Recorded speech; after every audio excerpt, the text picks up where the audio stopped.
likes up. Get them likes up. Get them likes up. Get them likes up. Get them likes up. Get them likes up. Get them, yeah. Get them likes up. Get them likes up. Get them likes up. Get them likes up. Get them likes up. Get them likes up. Get them likes up. Get them likes up.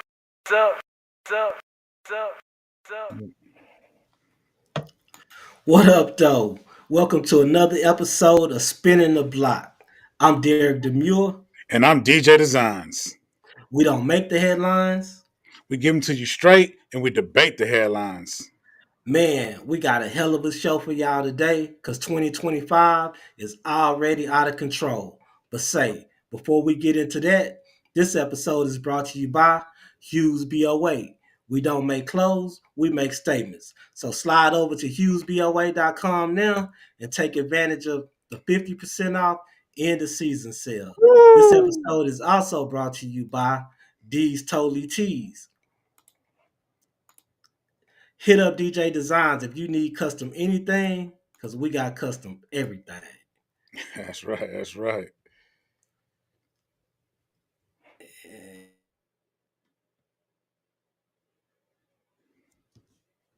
There you go. That's his custom designs, and everything is a one of one. You know what I'm saying? So that means you won't see anybody else wearing your design. Facts. All right. So let's go and get into the show, man. Oh, sir. The boy Ice-T just let you know you're out here recording, okay? acting I'm real headed to the quick. DMV. That's where I'm going to get all my registration and everything. You know your registration expired since 2021. That's where I'm going. So you have your license expired as well. That's why I'm going to the DMV. My paperwork here. Yo, don't touch me. Don't Give me me like that. Give me my paperwork. Get this on camera. Man, Ice-T out there really tripping.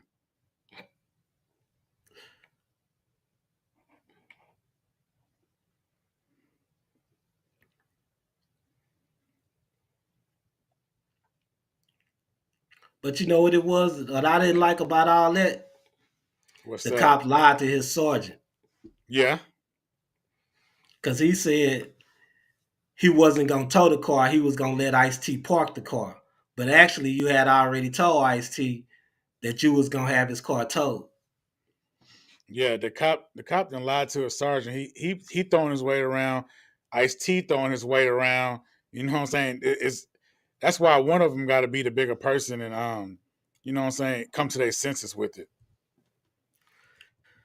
Yeah, no doubt. But Ice-T know he was dead wrong. You know what I'm saying? Because the cop pulled him over. His tags was expired. His license was expired.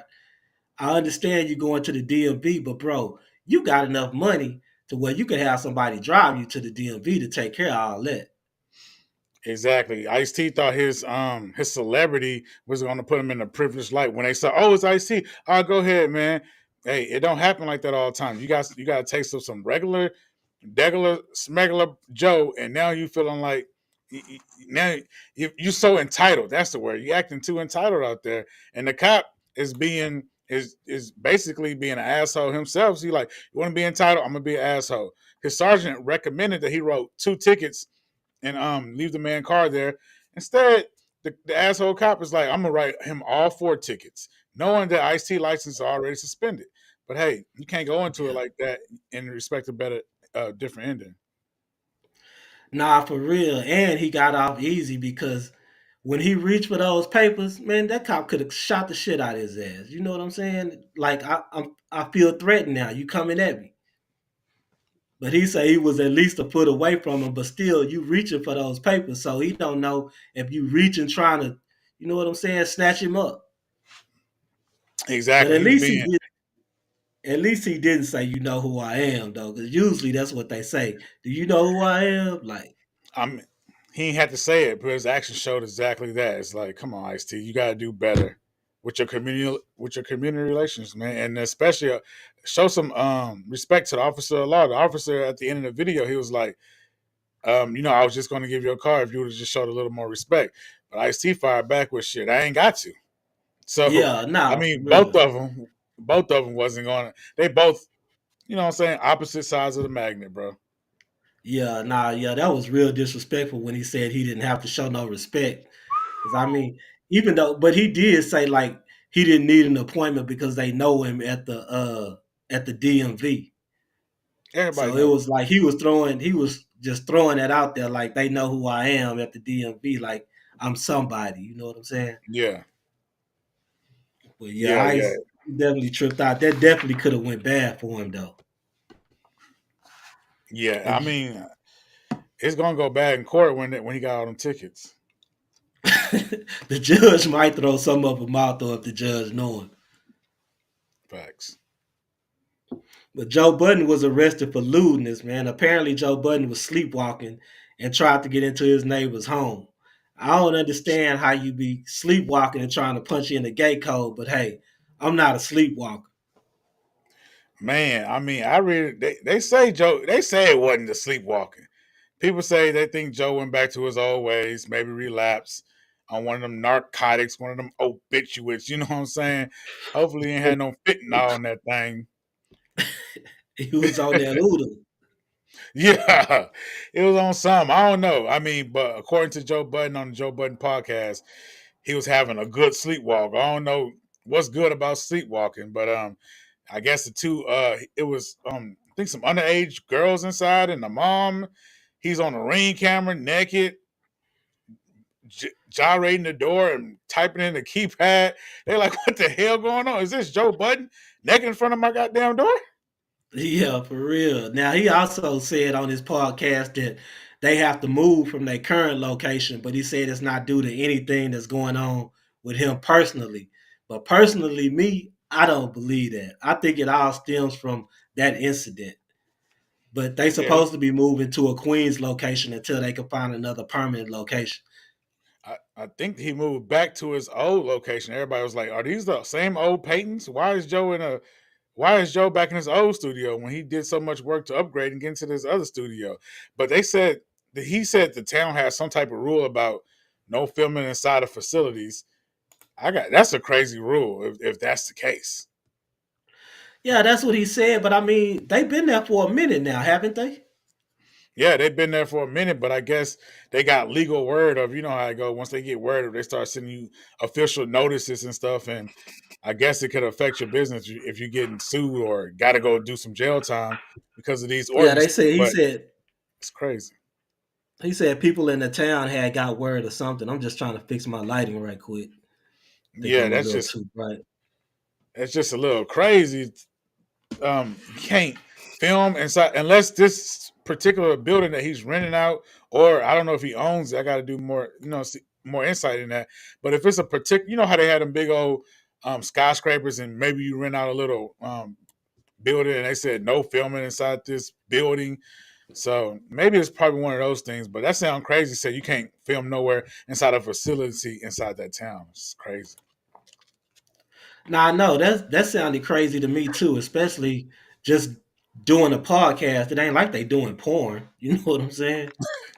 Exactly. That's just it's crazy. But Joe got some, like you said, there might be more to that story because obviously he got this weird case. He got this weird case going on right now. So there's obviously more to that story. Yeah, no doubt. Fans are worried about Kodak Black's health. I don't think nothing wrong with it. Personally, me, he just look geeked up. Hey, what about that boy LJ, man? What you got to tell the flock about that boy LJ, man? Yeah! Yeah! Hey, that boy Yak in the city? Yeah, Yak in the city? I live out here. Hello? Yeah, Yak in the city? Baltimore, let him know. Nah, man. One thing for sure, man. That boy Yak geeked up right there, man. You don't get that little that teeth sucking little grimace that he got going on. I don't seen two people with that grimace. Him and Bobby Brown. I wonder who did it work when Bobby Brown jumped out the helicopter with Ja Rule. He was thugging, loving. You know what I'm saying? He on the same level Bobby Brown was on at that time, bro. Nah, that boy looked like Stripe off Gremlins for real, man. You ever seen that movie Gremlins? Stripe. Yeah, hey, I know you. Yeah, he looked like Stripe for real, man. God damn. No, for real. We should have throw that in the reel or something. Now for real, that boy mouth was skitched back too. Like my mom would say, stop skitting your mouth back when you crying. His mouth was skit back the whole time. Yak need to get out. He need to get on some yak and put down the crack. You feel what I'm saying? Yeah, he was trying to keep that high under control. That's what that was. Nah, for real, Yaki. Man. Nah, he definitely geeked up. What he say? Super gremlin, like you said. Yeah. we're gonna have to really meme that up. Super gremlin for real, my guy. Nah, hey, but they was also talking about him. It was a picture of him praying. He was down on his knees, like praying. So they thinking he converting to Islam. Did you see that picture? I ain't even see that picture. The more I ain't see that. I ain't know that was out there. Yeah, I had Well, it. I don't know. I thought I had it on here, but I don't. But yeah, it's a picture circulating out there with him on his knees praying and stuff. So yeah, fans is thinking that he converted to Islam. It was also some Islamic lady on the side in the picture. So I mean, evidently he was at a mosque or something. Oh yeah, let me see. I think I got the picture for the people. Let me see if I could Pull it share up and share the screen. Yeah. That's what's up. Yeah, it's coming up now. I see that guy's a boy on that super gremlin, you know what I'm saying? So I mean, that looked recent 2 days ago. Yak out here praying. So I mean, hopefully he is getting right because he's seen himself in that light, you know what I'm saying?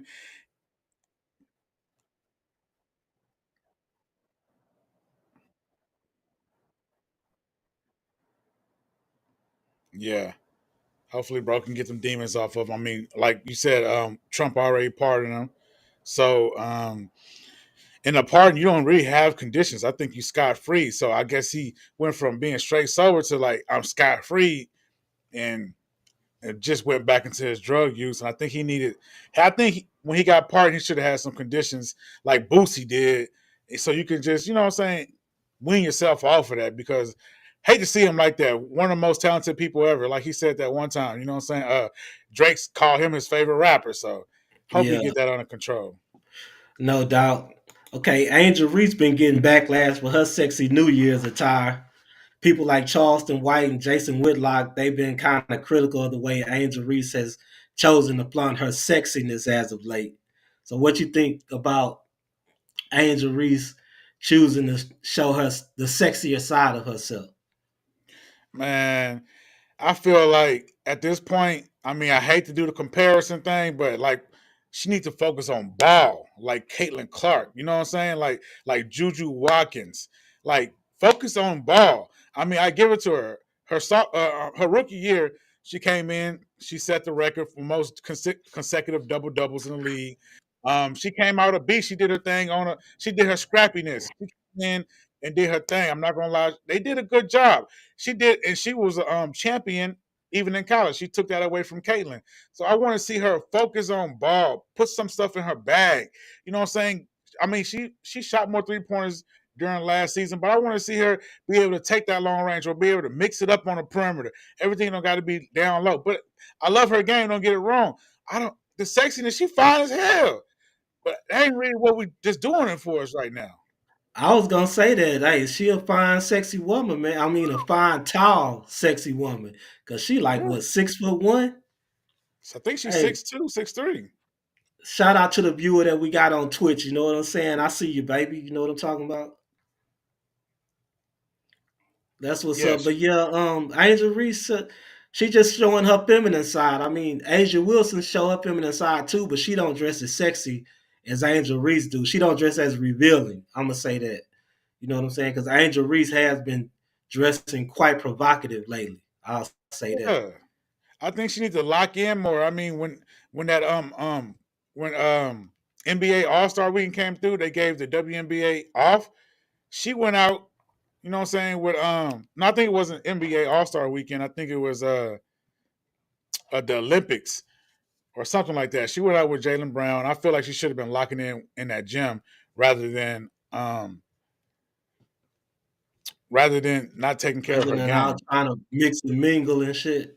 Yeah, I just got a missed phone Yeah, I call. feel like, but she definitely need to work on her shot, man. She just can't be up in the post all the time. She definitely got to work on her shot. I mean, inside the 3-point line, she's supposed to be dominant on those mid-range shots too. She just can't post up in the paint all the time and get her points. She's gonna have to get out there. Now, I don't expect her to be a 3-point shooter, but I do expect her to dominate mid-range and dominate in the middle. It looked like we lost bro for a minute. Oh, I was gonna say it looked like we lost you for a minute, but you will be back. You know what I'm saying? So you But know, huh? kiddos calling. Okay. Dad, have you seen my glasses? Nah, I haven't seen them, son. But she also been getting backlash for the way she was saying that she don't like to go to the gas station. Now she says she don't like to go get gas because she's scared. But previous to that, previous to rolling down her window and engaging with some fans, she was like, "This is why I don't like to go to the gas station," which would lead you to think is because people are always running up to her. So let's look at that clip. Routine. Look, this is why I don't like going to the gas station because people always rolling up on my car. Let's see. Watch this. You are so pretty in real life. Thank you. You are so pretty. He said that was you. I said that's not her. You're very pretty. Thank you. Can you get a picture? Sure. Oh my God, you said yes. Can we take a picture? Nah, that was a little scary, yo. That's why I was like, sure. Because at first, I don't know, like, when people get out the car, I'd be a little like, especially the world we living in right now. People get killed by the day. You even prettier in person. Like, you pretty.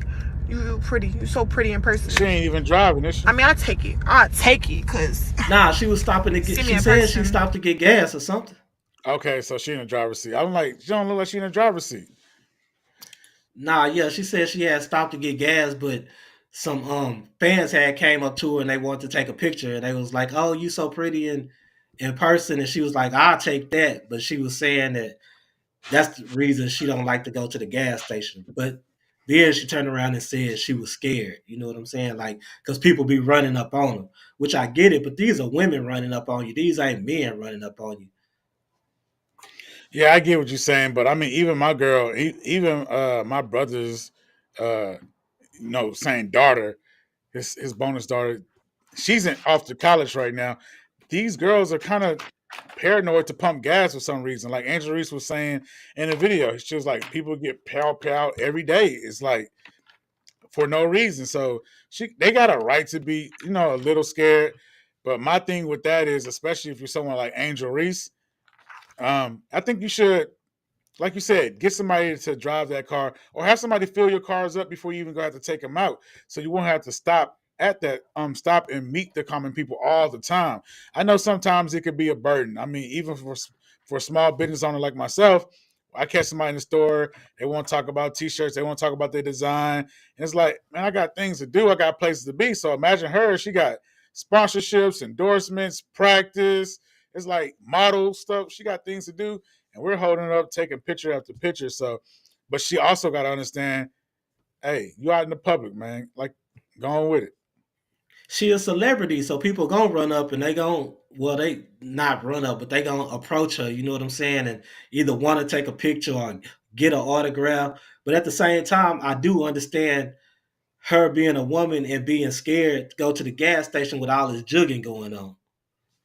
Exactly. She probably in a nice little car, probably got some money on her, probably got some good jewelry on her, and it's just like, yeah, things happen. She's still a woman at the end of the day. She might be one of the best top athletes in her sport, but she's still a woman. A regular man to take her. So, you know what I'm saying? Like, she has a reason to be scared. But at the end of the day, when you're getting that money, one of your sponsorships needs to be paying for some security or paying for, a personal assistant. Like, you need to be able to separate yourself, buffer yourself sometimes from the public. Yeah, that's true. I mean, hey man, it comes with the fame, so that's something that she got to deal with. Or don't be outside. That's what I'm That's saying. a pretty big deal, man. Let's get into Dame Dash. No, I discovered Kev Hart. Dame always in the news. I Yeah, I also really had him in clicked it Death of too a early. Dynasty, his second movie. Yeah, you did have him in there. Yeah, I remember him being in that. And you know what's funny? He plays Puff. Go to American New and go on Death of a Dynasty and check it out. He plays Puff. He plays a couple of characters, but Puff is one of the characters he plays. So what made you put him in the movie? You seen the potential? Yeah. It's like saying, why did I, sign Jay-Z? Because he was funny. And I was developing Rockefeller Films. So, he was like, to me, it was like getting artists to be with the company. But yeah, I thought he was funny. You and Kevin, y'all still talk? I mean, yeah, he don't help, but yeah, I'll be cutting Kev up. What she mean by he don't help? Like I'll be like, yo, could you he won't help me promote anything I'm doing. You know what I mean?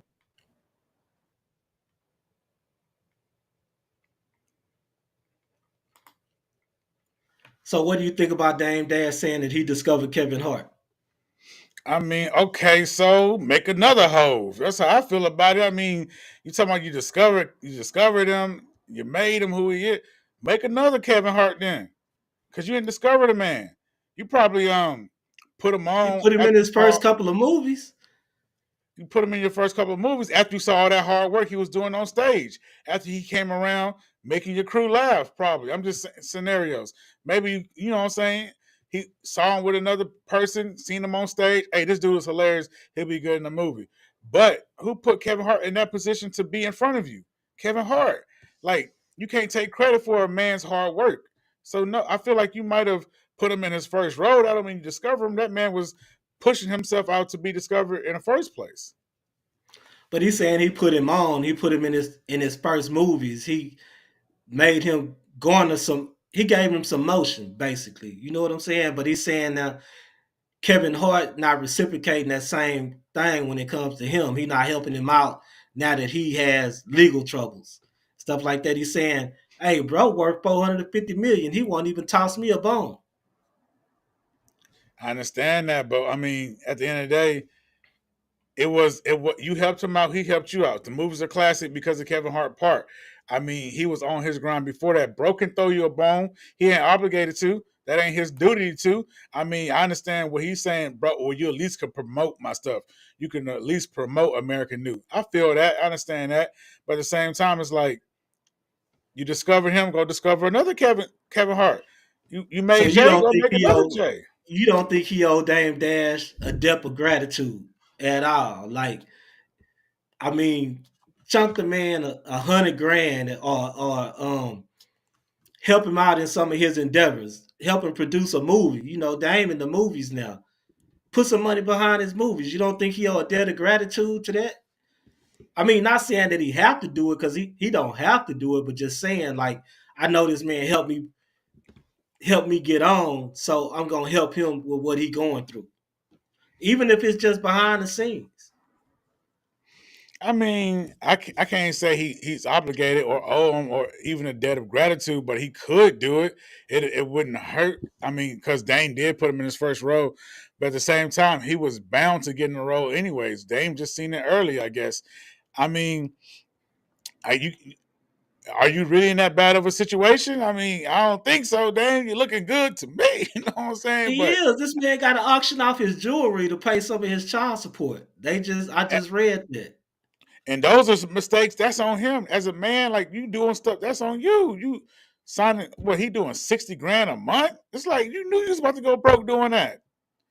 And he had to auction off his share of Reasonable Doubt. And the state bought that. Oh, I ain't know the state. I thought he still had it. Nah, the state bought it. Well, hopefully he got a lot of he got that what he was looking for in that. But I mean Kevin Hart. But then again, like what I was going to say too, Dame rubbed people wrong. How was Dame treating him on set? I mean, how was Dame acting? Dame does a lot of, especially back in the day, he was on some I'm up here, you down here type of shit. He always let niggas know where their place was. And now that you down here, you like, remember what I did for you up there? Yeah, but nigga, the way you treated me when you was up there, it's like weird. Everybody got a Dame story, how he was loud and brash. I mean, you got to be like that in business, but the way you do your homies, it's like, dang. And you wonder why Jay start fucking with you, because every time you go to a corporate meeting, you're, nah, fuck that, this, that. You gotta learn you gotta move some chest around sometimes. And sometimes you can rub people wrong. Who knows what he did to Kevin Hart? Ain't no telling. I just think he owe him a little debt of gratitude for putting him on. That's just my point of view. But what do you think about what Slim Thug said when he said it's 2025, black people need to stop blaming white people? I You want to mean, get into that clip before you get your thoughts, or get your thoughts and then get into the clip? let's get into the clip. It's 2025. We can't blame white folks no more. We gotta let that go, kid. Them people, that wasn't even these people. That was some people before them. So at the end of the day, everybody showed us they can do it from scratch. So we can't be waiting on nobody to give us nothing. Everybody just gotta do it, no matter where you come from. You gotta do it from scratch. I ain't have shit and look at me now. So if I could have did it, you could have did it now. We gotta stop making excuses. Stop waiting on motherfuckers. We gotta take advantage of this shit. We gotta be happy on purpose, doing shit that make us happy. It's 2025. We can't blame white folks no more. We gotta let that go, kid. Them people. I mean, he got a superb point. You know what I'm saying? Like surface level, like where we at right now. Let's pick ourselves up by our bootstraps and let's get it in. You know what I'm saying? But if you take it to a deeper level, he's saying, oh, that ain't the same people, and we got to stop waiting for something to be given to us. Okay, it's not the same people, but they've had things generationally given to them. And we've had things generationally taken from us, or not even able to build upon it because of stipulations, red lines, Voters Act. It's all type of things that had stagnated our growth. So I understand, like, you always going to have the exceptional guy. The exceptional person is always the exception to the rule.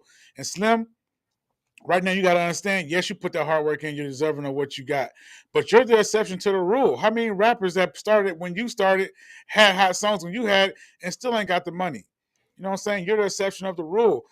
They have family wealth, generational wealth. We can't blame white people, but we can say, hey, this wealth gap is real.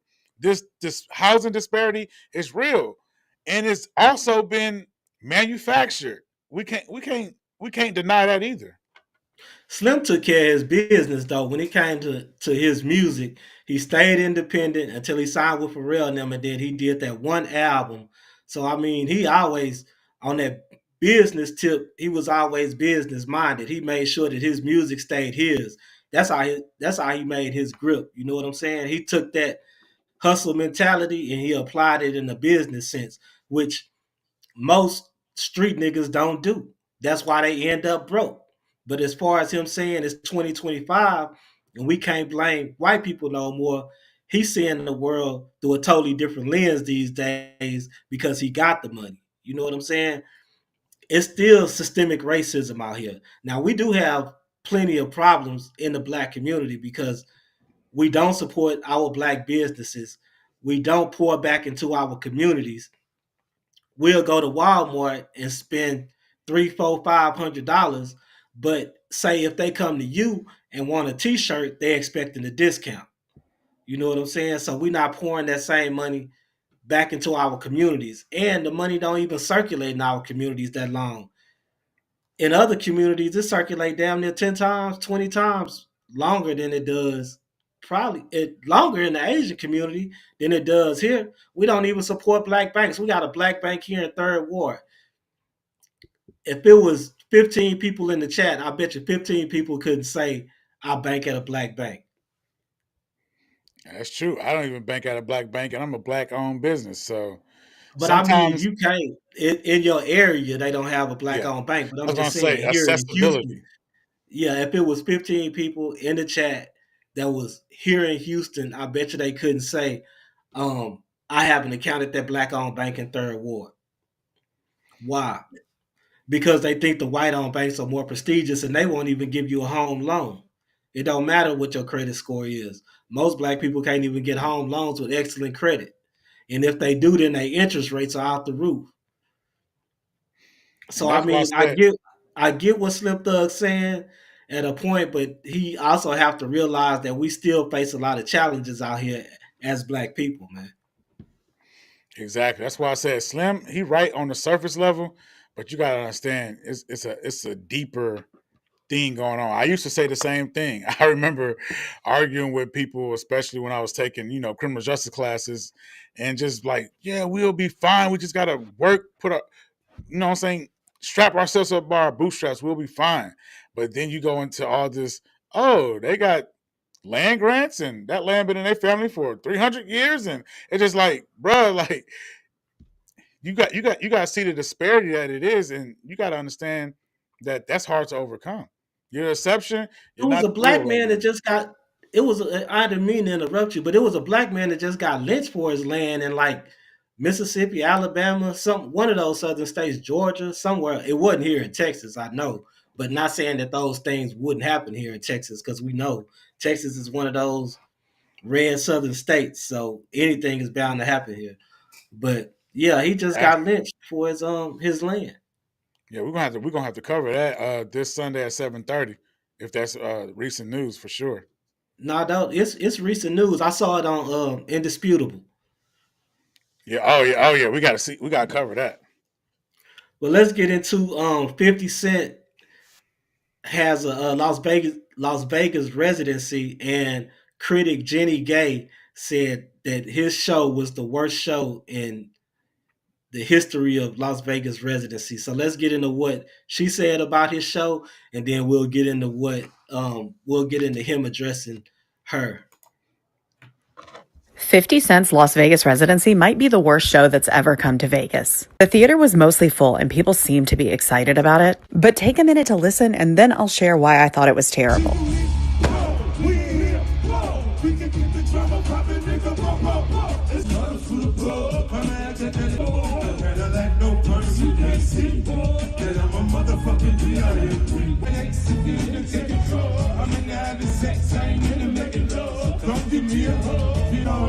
It's your birthday. We gon' party like it's your birthday. Got the majesty. I'm the love. That's me. You said you a gangster, but you never popped nothing. So you can get the sound in the theater was terrible, and the hype men were louder than him for the entire show. He spoke once only to say he was doing 6 shows and then he was done. He performed 84 minutes and then walked off stage. It really felt like he didn't want to be there. These were not cheap seats. I'll put more details in the comments. Follow me for all the Vegas. Tell me you don't like hip hop without telling me that you don't like hip hop. I mean, 50 ain't Beyonce. He ain't Uzi Vert. You know what I'm saying? He don't put on theatrics like Kendrick Lamar. It's 50. It's grimy, gutter, gangster, New York, Hoach nuts, bring it up and down. That's 50. She said his audio and shit was terrible, though. I don't think she was just talking about his performance, but no, she did speak on his performance. So, but I mean, she said the audio and stuff was terrible. So that goes to his audio engineers. But she did come back and say that they corrected it on the next night. So let's jump into what 50 had to say about it. I did a review on my show, and they said the audio was bad.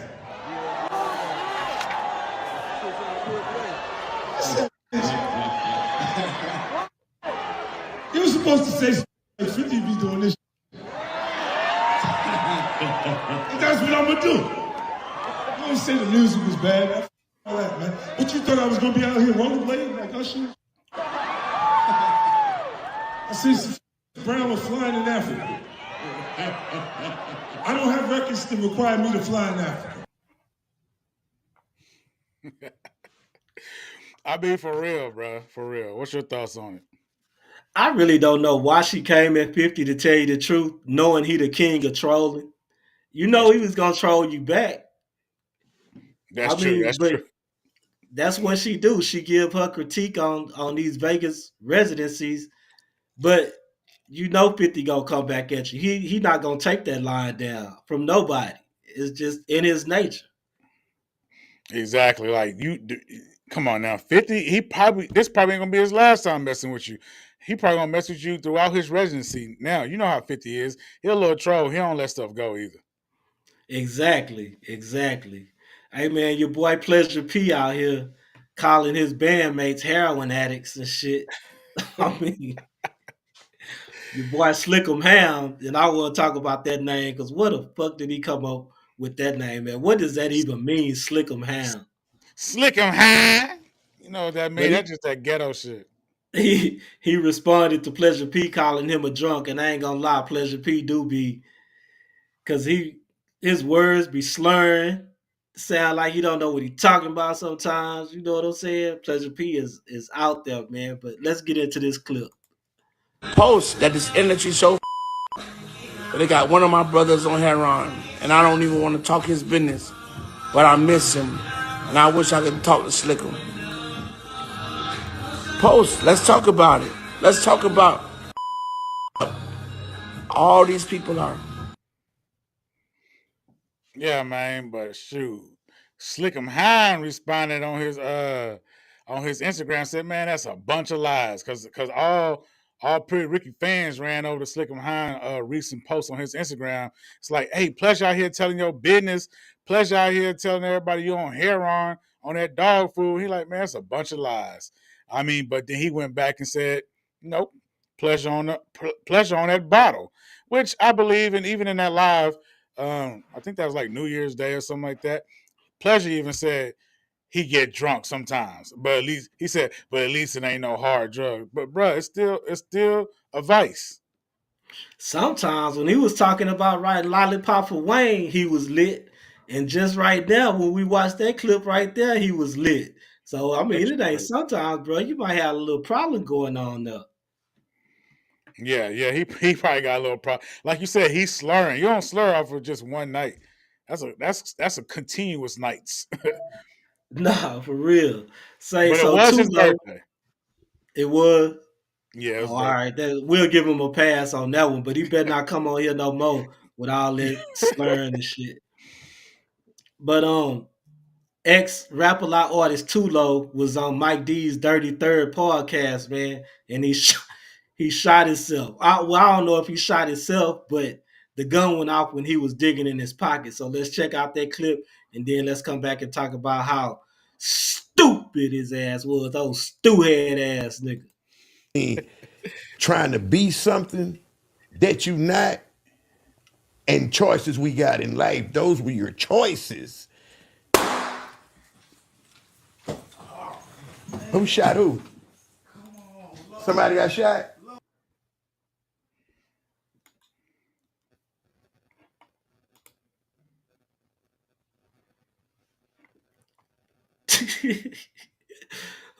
So what you think about that, man? What do you think about that nigga having a gun in his pocket on the podcast? Man, dude really, really wilding out. Dude got them tight jeans on, trying to force his hand into his pocket. For what reason? Don't tell me you got your cell phone and that gun in the same pocket. Like, what are you doing? Oh, because you're uncomfortable because it's tight. Like, bruh, you should have came to the if you feeling that insecure or secure about your safety, you should have came to the pod with a couple of niggas that had the scrap on them. Like, why you had to sit down under the lights with the scrap on you? I'm not understanding that. Nigga cheddar ball. But you in there with some niggas. You in there with some niggas you know. You know, Mike D and them cool as hell. So you should have put the gun. I mean, if you, of course, when you go out, you know what I'm saying? You don't know who gonna run up on you or whatever after y'all finish. But you should have put the gun in your backpack. Or had one of your partners hold it or something. Because I'm sure you had a partner or two there with you. You know what I'm saying? And then you a felon. You probably still on parole. This just let the your PO know that you pack guns and shit. Now you probably facing another charge. You probably finna go to back to prison. Exactly, man. Like this nigga done cheddar bobs himself.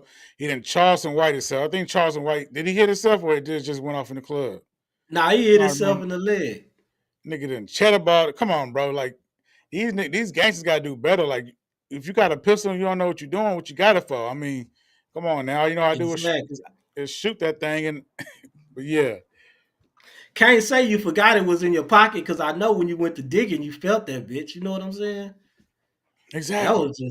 that was stupid on so many levels, man. But I mean, hey, that's him. He got to deal with it. It's all over the internet. So I know his PO done seen it. If he don't have a PO and he off parole, I know some type of law enforcement done seen it. They know he a felon. So I mean, he probably got some charges come felon in possession of a weapon at the least. You know what I'm saying? Discharge of a firearm in a public place. Shit. But So, at least nobody got hit. yeah, at least nobody got hit. That's on him. He probably just got a graze because I ain't like see no blood or nothing. But all right, so 24 left out, man. He was threatening to jump off of a bridge because he got caught with a dildo in his backpack. Nah, man, dude, really wilding out. He a ATL drill rapper too. I mean, come on, bro. Like, what the hell a drill rapper doing with a dildo in his backpack? That's what I'm saying. Wow. You gonna fuck the ops with the dildo?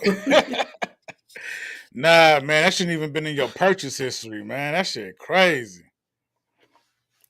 That boy is out of line for that. He can't even say he out there thugging like that no more. Oh no, I mean, but this that new wave shit.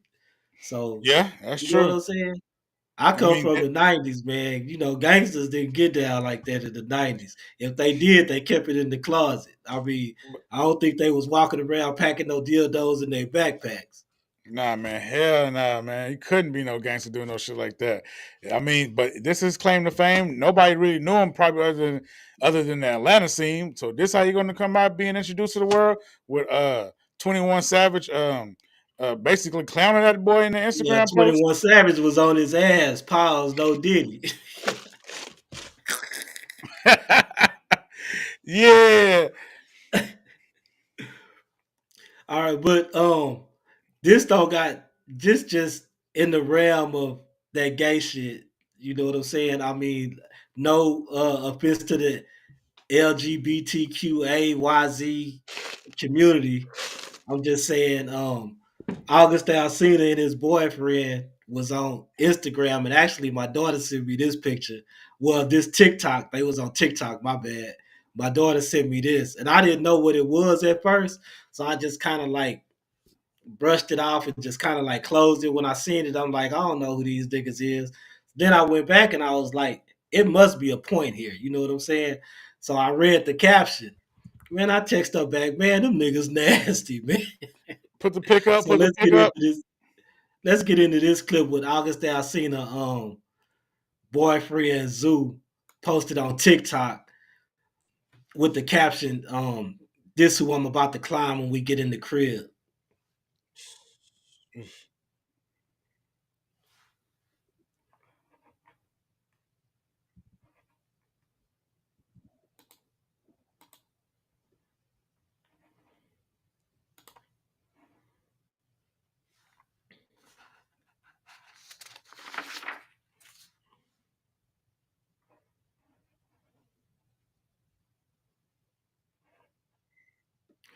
Now, August Alsina did respond, man.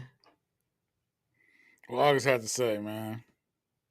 He responded by saying, don't do that. Everybody else be trolling, so let that man troll in peace for 2025. Everyone needs to know is if somebody is going to support you, they're going to support you. If they're not, they're not. No ideation or perceived condition is going to either alter somebody's investment or lack thereof. In other words, people who enjoy low-hanging fruit just enjoy low-hanging fruit. And for that, there's trolling. So, plus he said in another post, he had said that his boyfriend don't post anything without his permission. I mean, I would say the way he formulated that post, if he did that boy, he did that with that, you know what I'm saying? Because you know what I'm saying, I'm a dad and we do grammatical homework all day. I'm like, boy, you put that sentence together. I don't know if that was PR, but if that was him, he did that. But what he was talking about though was some gay ass shit. I mean that from the 90s gay, like not the gay from today. But you know what I'm saying? Like, what got me though is you came out and you said this dude was your brother. Now you owning it. You should have owned it at first. Yeah. Yeah. It's That was just 2025, man. I which is mean, weird shit. to yeah. Go ahead. I mean, we just got to accept it. It is what it is. You know what I'm saying? It's 2025. It's a lot of Yeah. gay motherfuckers out here. No, I accept it, but it just kind of threw me off because you over here doing what you're doing with Will Smith's wife. You know what I'm saying? You getting some of the baddest of the baddies. All the girls going crazy over you. You came out a ladies' man. The girl I Out was here with at the time was contaminating the pee. the girl I was with at the time was loving August Alsina. So it's just like they kind of threw me for a whole loop, man. Like first you say he your artist, he your brother, and now come to find out like you really out here doing that gay Yeah, shit. yeah. It just threw me off, man. Slipping and sliding in mud alley out here, man. Threw me off, man. Boys out here wild. So let's get into the crash out of the week with these two Beaumont females, man. Well, actually, it was the one, because the one, she was already in handcuffs. She was going to jail for disorderly conduct and Exactly. public intoxication. But then the one decided that she wasn't gonna go and she was gonna drive off and end up catching a felony. So let's get into that clip and come back and talk about that. Developing tonight, a Beaumont police officer is recovering from serious head injuries in Houston. Good evening to you. I'm Jordan Williams. The officer fell off of a car while responding to a disturbance outside of Little Woodrow's early this morning. Police say 28-year-old Jimmy Butler and 22-year-old Melissa Bell had too much to drink. An officer put Bell in his car, arresting her, but Butler took off. And the video shows what happened next. We have to warn you, it's difficult to watch. Told you. He gonna get both of them. Told you.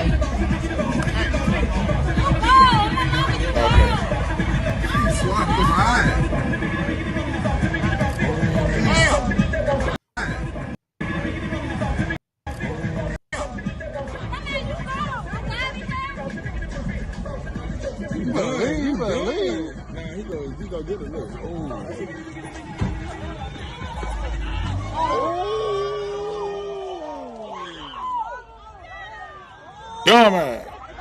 Butler is charged with intoxication, assault, and evading detention.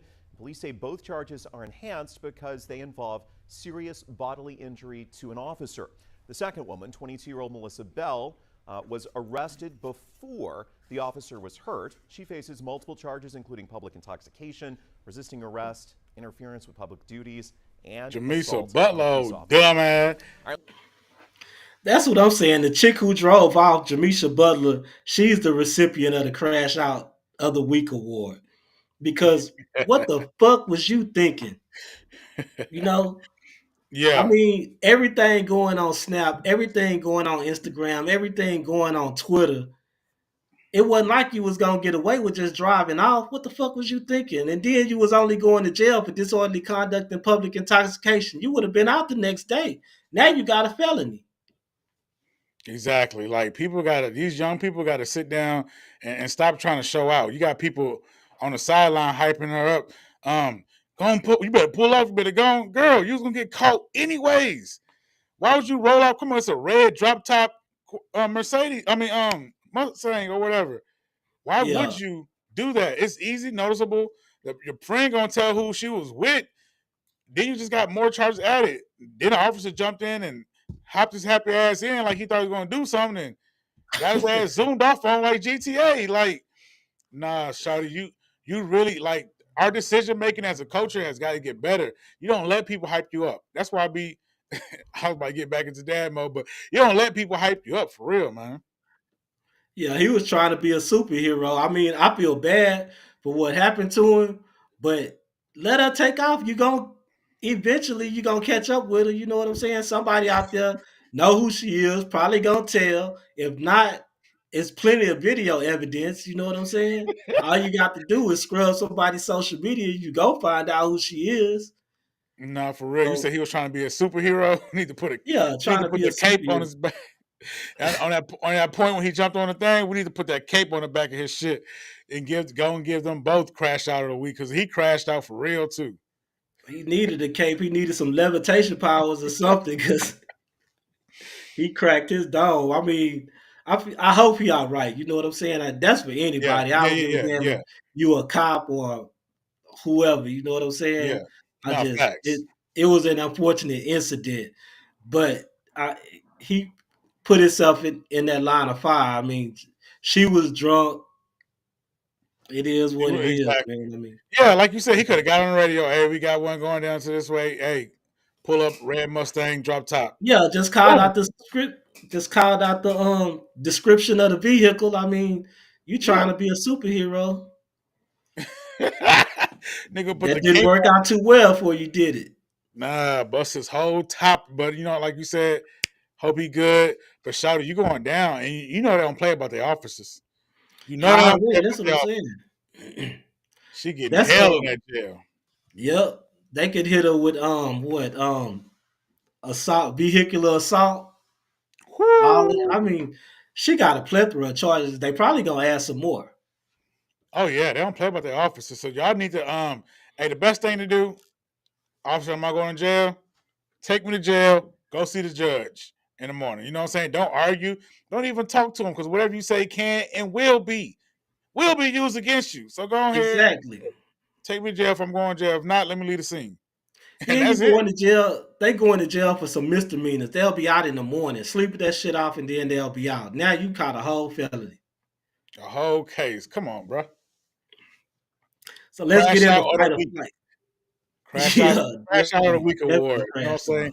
But I want to say that we're gonna be doing this segment every Sunday. You know what I'm saying? Every week we got a crash out. Y'all go ahead, hit us up on our YouTube. Type in on the last crash out who y'all nominate for the new crash out, and send us links if you got to. Yeah, definitely send us some.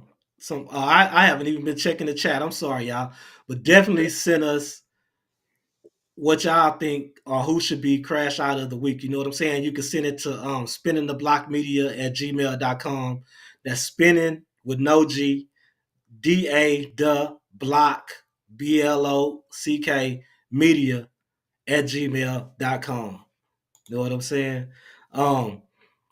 Let's check the comments. So Dro on that last video, she said no. Yeah, she said on heroin, one is an alcoholic. Laugh out loud. Oh, she was talking about Ricky Pleasure P and Slickum Hound. Don't know where that name came from. Shit, that boy got a hell of a name. Hey, baby Blue got a hell of a name too. Baby Blue, whoa, that's his whole name. The whoa, all that. That's his name.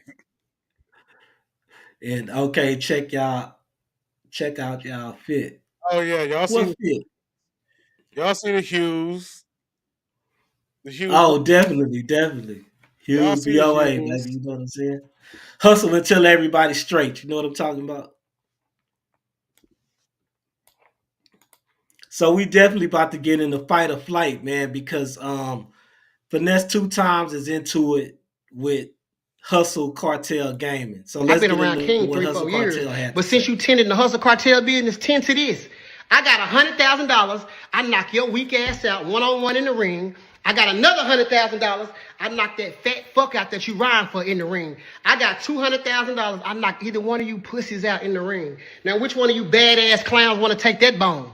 Call Say Cheese. Call Wallow. Call Get It the Kid. Call Sauce Walker. Call the old man. Call anybody. Call Floyd. Call whoever you want to call to set this shit up. I got $200,000 cash. I knock either one of you puss ass niggas out in the ring. No guns, straight hands, $200,000 cash. Hit our line.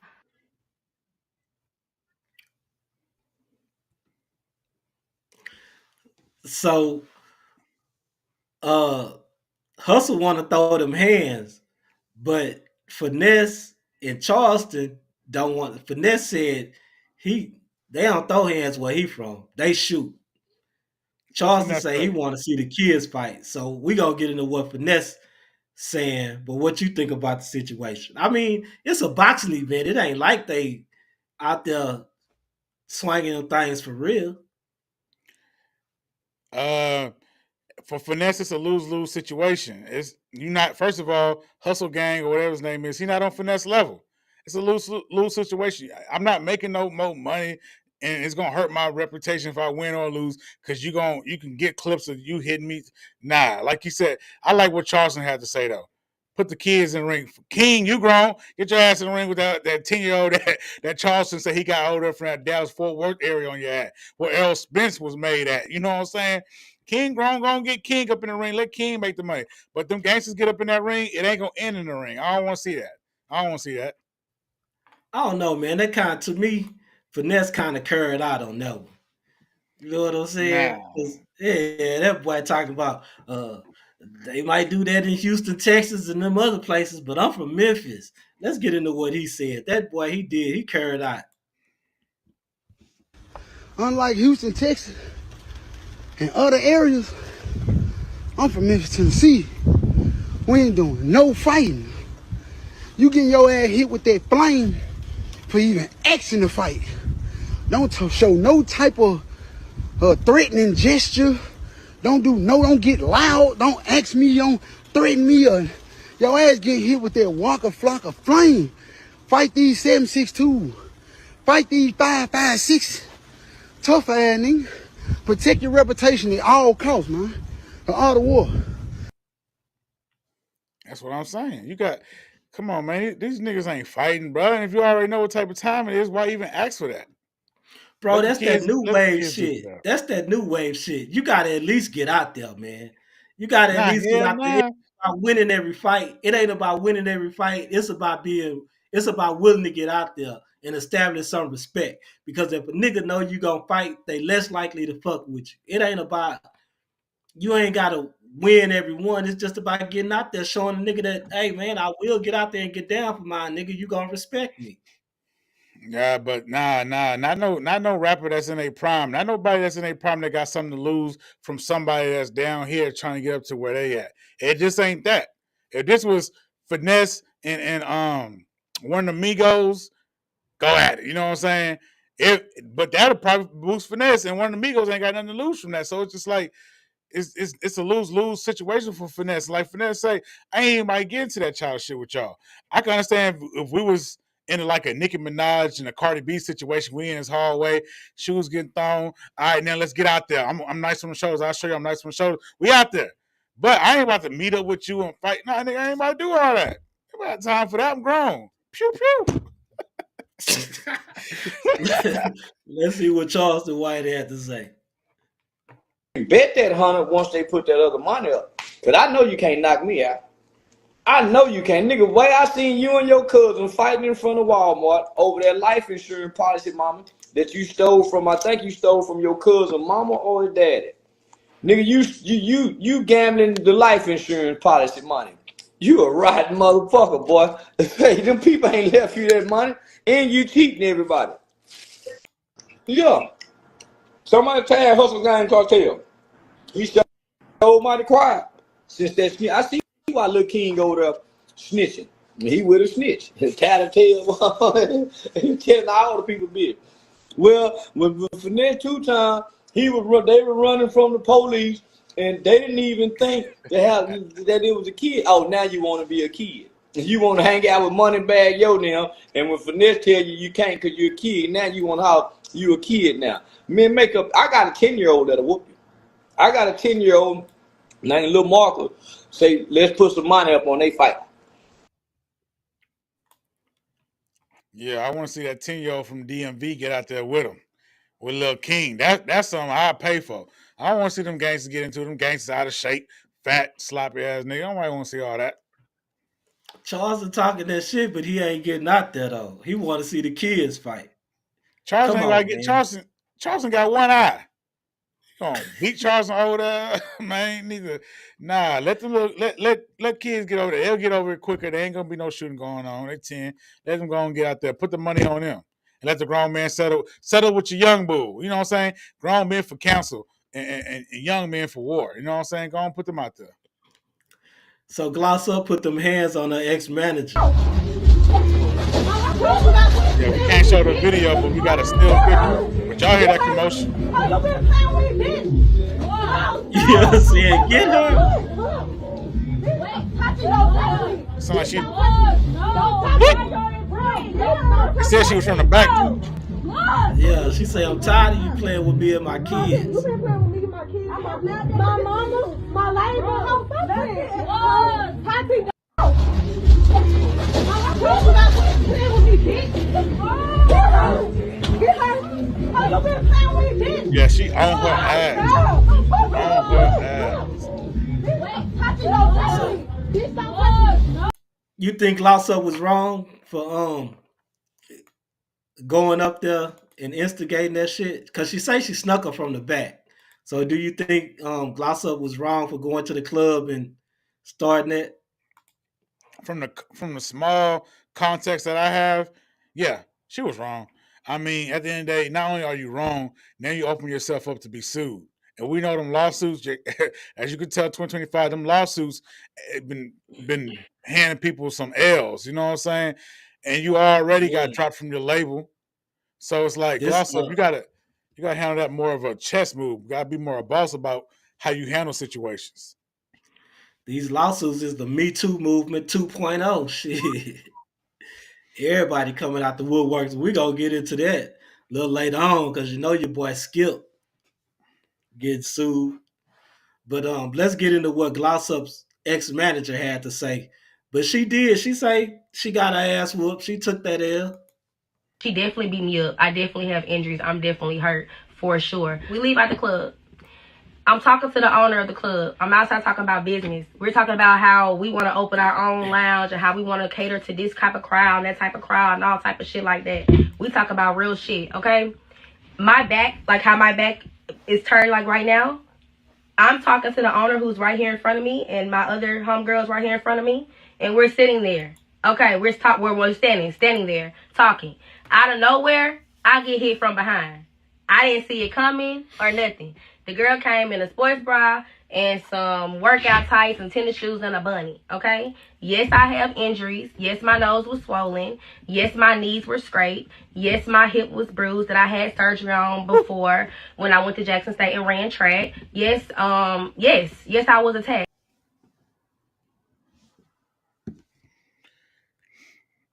Yeah, Gloss up the way she came, the way your manager came at that, she probably about to sue you. The way she described, yes, I got beat up. Yes, I got hit from behind. Yes, my knee is re-injured that I had injured from when I was in college. Girl, you about to be paying for some mental and some physical damage. Yep. She definitely about to get sued. You know, by the way she was talking. She talking up on the lawsuit right there. She about her business, and you sat out on the table. Go ahead. You should have emptied your pockets while you did that right there.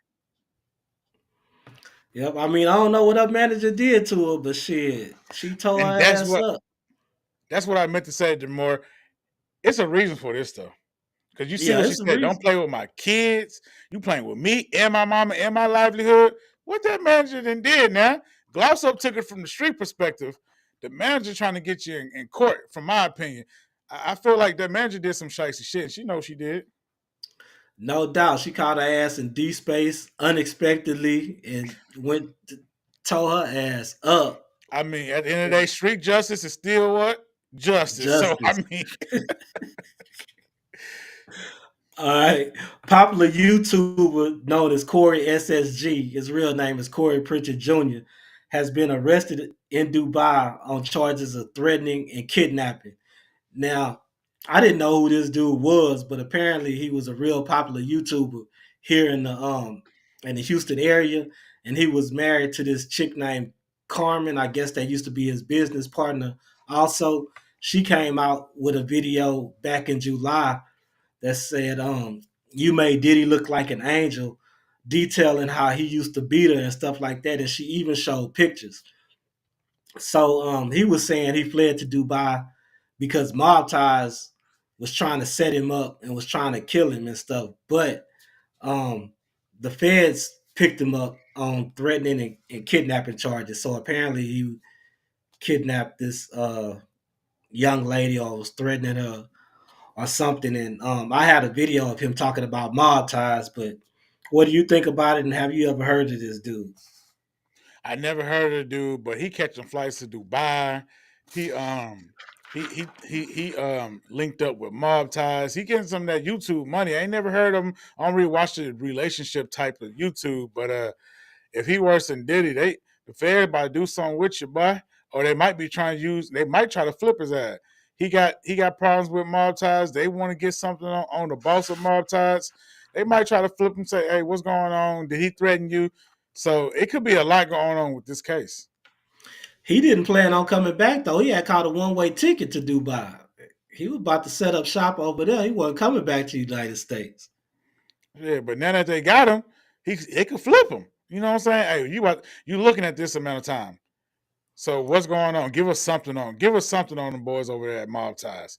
In my opinion, you know what I'm saying? So let's get into what actually he said Mob Ties was trying to do. But listen, this ain't just no situation with girls. I ain't here trying to tell y'all. This situation here is that the Mob Tied them. They tried to use these girls to set me up. This nigga and Mob Tied them. They tried to use these girls to set me up.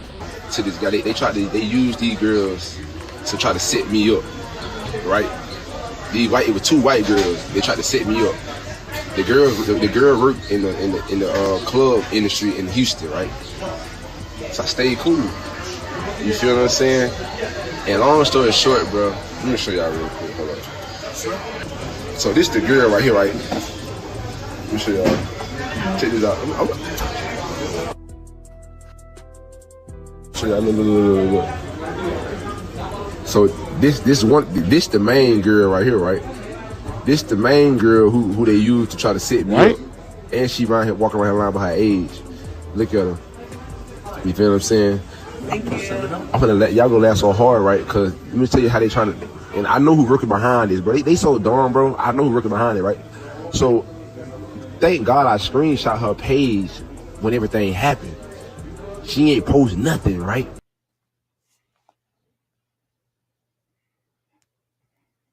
Yeah, sound like to me the feds really came over there to Dubai to sound like to me the feds came over there to really try to set something up on Mob Ties. He ran away from Mob Ties. I know he got stuff going on, and I know like you said, Dubai is an extradition spot. Yeah, you know he what can I'm be saying? extradited. Yeah, they got an extradition treaty with the U.S. So really, like, bro, you don't even know where you're going if you were trying to get away from that. But he said he wasn't trying to get away from the feds. He's trying to get away from Jay Prince them. And I feel like the feds swooped in and be like, hey, look, Jay Prince gonna always be on your ass, but I got a way to get him off your ass. And if you don't tell me nothing, I got a way to get on your ass. So it sounds like something going down with that. But I mean, what could he possibly have on him, though? What could he possibly have on him? You think he was tied in with him like that? That he would know something that could get him charged criminally by the feds? I mean, just being around there, he could whatever he say, he can kind of he can get it to be validated. You know what I'm saying? Because all they need is an accusation and then somebody to come sustain it. You know what I'm saying? So he could be like, yeah, I was there when Jay Prince did this, and next thing you know, that dude that was with us shot that dude at the club that day. Boom, he got something on. Or even like, yeah, they using it just like they did Andrew Tate, right? They got Andrew Tate on some shit about some girls typing other men, but he the one telling the girls what to say. He just using their pictures and stuff. So they can use like, oh, these girls, they using women to extort men and stuff like that. They can get you some type of way just by him being affiliated with the clique and being substantiating these claims. I don't know if that's it, but right now I know his ass is in trouble. The feds got him. His ass is in trouble. Yeah. That's a conspiracy right there. You know what I'm saying? I just went out on a tangent. Just some bullshit. So let's get into the breaking news that happened yesterday, and it's still all over the net today. Skip Bayless has been accused of offering money for sex, man. Skip Bayless wanted to pay a Fox employee, well, ex-Fox employee, a total sum of $1.5 million to hit the draws, to clap the cheeks. Yeah, man, Skip out there really wild. And he got a whole wifey, too. I think the wife been on a lot of his shows, the podcast. I mean, this ex-employee was one of the, was I think the whole Cruz hairdresser, and he out there like, well, you let Shannon smash or Shannon talk to you. Why can't I? It's like, bro, you old, fragile, white. It's like, oh, you ain't my type, bro. Before Shannon was a sports broadcaster. Shannon was a top athlete from middle school to the NFL. He got different why you bitches have than to you, dirty bro. Mac Shannon anyway? Why you have to bring Shannon into it? Like, nigga, you can't get the P on your own, using your own words. You gotta subject her to try to make her feel bad about her letting Shannon smash and not letting you smash. You know what I'm saying? Niggas always trying that dirty Mac shit. Exactly. Like, cause he's trying to dirty Mac because he think he on Shannon level. It's like, bro, y'all on different levels. You know what I'm saying? Shannon is a stud. You just a rich, creepy guy. It's totally different levels to this. So, but I don't believe he paid 1.5 million tried to pay 1.5 million for the box. And if he did, it's like, so we're bringing lawsuits for offerings when he didn't touch you, he didn't sexually harass you, he offered one time. That's a little sketchy, but I mean, like you said, these lawsuits been going around. But nah, he made several advances. Well, that's what she claimed. He made several advances before actually offering the money. You know what I'm saying? But I mean, ain't no P worth 1.5 million. You know what I'm saying? To me, I mean, maybe to him, but I'm saying I Yeah, can't see myself. Even if I had the money, I wouldn't pay no 1.5 million just to sleep with a broad. yeah. And if I was I mean, Ernestine, that's worse than subscribing to OnlyFans. nah, for real, for one bride, come on, man. If I was Ernestine, like that's gonna play a toll in his relationship, and then Skip could really be F from there. You know what they do to men that get divorced, especially when he been with his wife for so long. She could take a lot of that. You know what I'm saying? Yeah, no, oh yeah, yeah. She gonna get a handsome amount of money. That's no doubt right there. But he not the only one included in the lawsuit. It's the head of the dude that was head of content, which he had got fired anyway for basically the same thing. He was doing the same things. Joy Taylor, she been all over the news because the lady said she had told her basically to just deal with it. Now they saying Joy Taylor slept her way to the top. You know what I'm saying? Like she was sleeping with everybody or whatever, but she's included in now. She's suing basically all the Fox networks, Fox Sports networks anyway. So I So mean, what Joy Taylor got to do with her? What does Emmanuel Ocho got to do with her? It's like they had their little fling. What that got to do with you, man? You just want to put people business out there, which I mean, business getting put out there anyways. But a lot of that could be slanderous because, but is that affecting you in any way? I don't know the full she details. was saying Joy Taylor was basically telling her to go with the flow. That's why Okay, she's included in the lawsuit. that's girl talk. I still, what they got to do? We got to wait You till this can't do lawsuit. that in the workplace, man. Oh, in the workplace. Okay, yeah, that's true. Yeah. In the workplace, you just caused a hostile work environment, especially if she not with it. You know what I'm saying? Yeah. Well, hey, everybody getting exposed, man. God dang, Skip going out like that. Hopefully, Shannon ain't in this lawsuit, man. That shit crazy, but Skip will never be on TV again. That's for sure. I mean, nah. I don't even think Wayne gonna be fucking with him now. Yeah, I Because mean that. Wayne was on his podcast with him, doing the podcast with him. He was like his Yeah. co-host.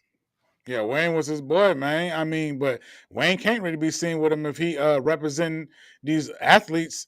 We're gonna get into that though. Yeah, nah, exactly. So let's get into Jimmy Butler because Jimmy Butler wants out of Miami. What will fix it? What do you want to see happen to fix it? What do I want to see happen? I want to see me get my joy back from playing basketball. And wherever that may be, we'll find out here pretty soon. But I want to joy back. I'm happy here, off the court. But I want to be back to somewhat dominant. I want to hoop. And I want to help this team win. Right now, I'm not doing that. Can you get your joy back here on the court? Probably not.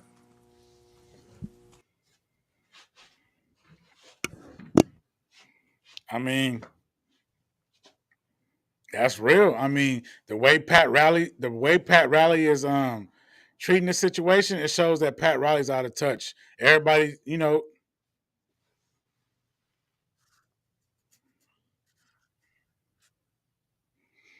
It seemed like the video's playing again. Oh, is it? I might have hit play again. My bad. No, I didn't hit play again. Okay, mine's is playing for Hold some on. reason. Let me go to the thing. Maybe it is. Okay. All right, there we go. I went back to our screen. Yeah, it just seemed like Pat Riley is handling this situation all wrong. I mean, you should have paid the man. The man put on for the franchise. I mean, I understand you got your stipulations. You said last season he was doing too much talking. He's like, if I would have been in, New York would have been home. The Cavs would have been sent home. He was saying all this stuff, but he didn't play for the organization. Understandably, your knee was messed up. But, I mean, you got to go in there and put in your work. So he didn't play. Pat didn't offer him the extension like a superstar should get. So, right. And then I think Pat kind of wrangled him into playing on the day that his father died, even though his father was alive at the time. So it's a lot of resentment there. And it's just like, he's saying that he's still going out and playing hard, but he just got suspended for 7 days because the organization is saying that he's basically not doing what's best for the team. I've never heard of that. I didn't know you could suspend somebody for that, but the organization is saying he's putting the team in a precarious situation. So that's just a bad situation. Because he don't want to play no offense. He said he'll play defense, still contributing, but he's not taking as many shots as he usually would take and stuff like that. Jimmy just over it, man. You know what I'm saying? You don't want to give me the $55 million that I'm owed. I'm out of here. I want to be traded now. $255 million. Oh, it's $255? I thought it was just $55 million for the last year of his contract. Oh, for the last year's contract? Yeah, but they're supposed to sign that extension that's supposed to give him $255 million, like all the other leaders in their organization in the league, but they didn't extend his contract. Pat Riley didn't want to do that. You know what I'm saying? So Jimmy just said, I'm done with it. I want out, and I want out now. Like, I'll play defense. That's about it. But he said it ain't like I'm not going out there and playing hard. I'm just not taking the shots. You know? Yeah, I mean, but a lot of the shots aren't even going to him. Whatchcall was talking about this. They call it the usage ratage. A lot of the plays they aren't using him on for a reason. They're trying to keep his usage rate down. So he's just going out there doing what he can. He's not complaining about it and just playing hard, but he's not being the main factor. Stephen A. Smith was saying they're not designing plays for him. They're just mostly trying to get Tyler Hero involved, trying to get Bam Adebayo involved. And it's like, let Jimmy be the leader of this team when you should have did that by giving him his extended contract. I mean, Miami's not in a bad position. They're in the middle of the pack. They still can make a playoff run, but this is hurting the team chemistry for sure. So if they're not designing the plays for him, it ain't his fault then. Yeah, it's not his fault. And that's what they're trying to say. Like, you're messing up his usage rate. You're not designing plays for him. You're trying to get Tyler Hero involved. You're messing up his brand of basketball anyways. And he's still playing. So speaking on Tyler Hero, him and Amir Thompson got into a fight that led to 6 people getting ejected, including both the coaches. So let's get into that clip. We'll get into what they said, and then we'll get into our commentary. 35.7 seconds left in the game. This is the melee right here. A fight! Amen Thompson, Jalen Green, and Tyler Hero all involved. Madness on the floor here in Houston.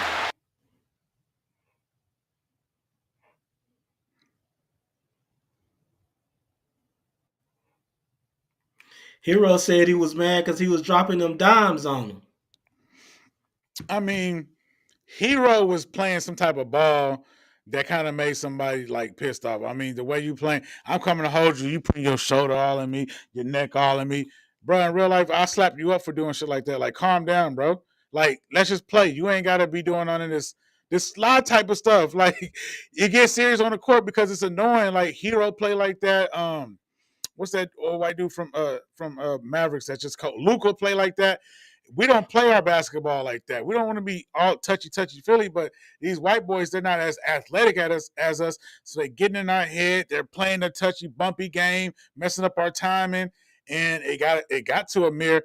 I feel him, but at the same time, I feel like he got to be smarter than that. And yeah, Tyler was busting his ass that game, but the game wasn't out of reach. The game wasn't out of reach. No, it was not a reach at all. It was like, what, 94, 99 at that time? Exactly. Like So, yeah. yeah. You're annoying me because, bro, I'm coming to hold you. And you see, if y'all watch the clip, y'all see him doing all this. And when I'm coming over here, you step into my space. It's like, dude, I understand you throwing my timing off, but I'm going to have to let you know I ain't no bitch like that, broski. Oh, no, man. It was a funny fight to me, though. Yeah, it was funny. I feel like a man gotta do better with that type of temper, because I think he got ejected. You know what I'm saying? You got to help your team win. Yeah, he got ejected. Him and Ime Udoka got ejected. But, I don't know why Tyler Hero got ejected, to be honest. Nah, Tyler Hero didn't get ejected. I thought he got ejected. I don't think he got ejected. I think he still played. Okay, because I was like, that ejection didn't make sense, but okay. Because, I mean, he got slung to the ground. He really didn't get a chance to get no get back. Exactly. So, but let's get into what both players had to say. Looking down, and the first thing I see is you going down, but then in the replay, obviously, you and Thompson exchanging words. How did it all really kind of spark off there? Just some two competitors going at it, playing basketball. And then it got a little out of hand. It's not every single night that you have all of those texts and all of those ejections. Was it building to that, or was it just a standard physical game that just had one of those igniting moments? Just a physical game. I guess that's what happens when someone's scoring, throwing dimes, doing the whole thing. So I get mad too. Did Hero say something to you to set you off the other night? If he did, I don't know what he said. So, I mean, what did start the whole thing? Just heat of the moment, intense game. Obviously, a little grabbing, set it off.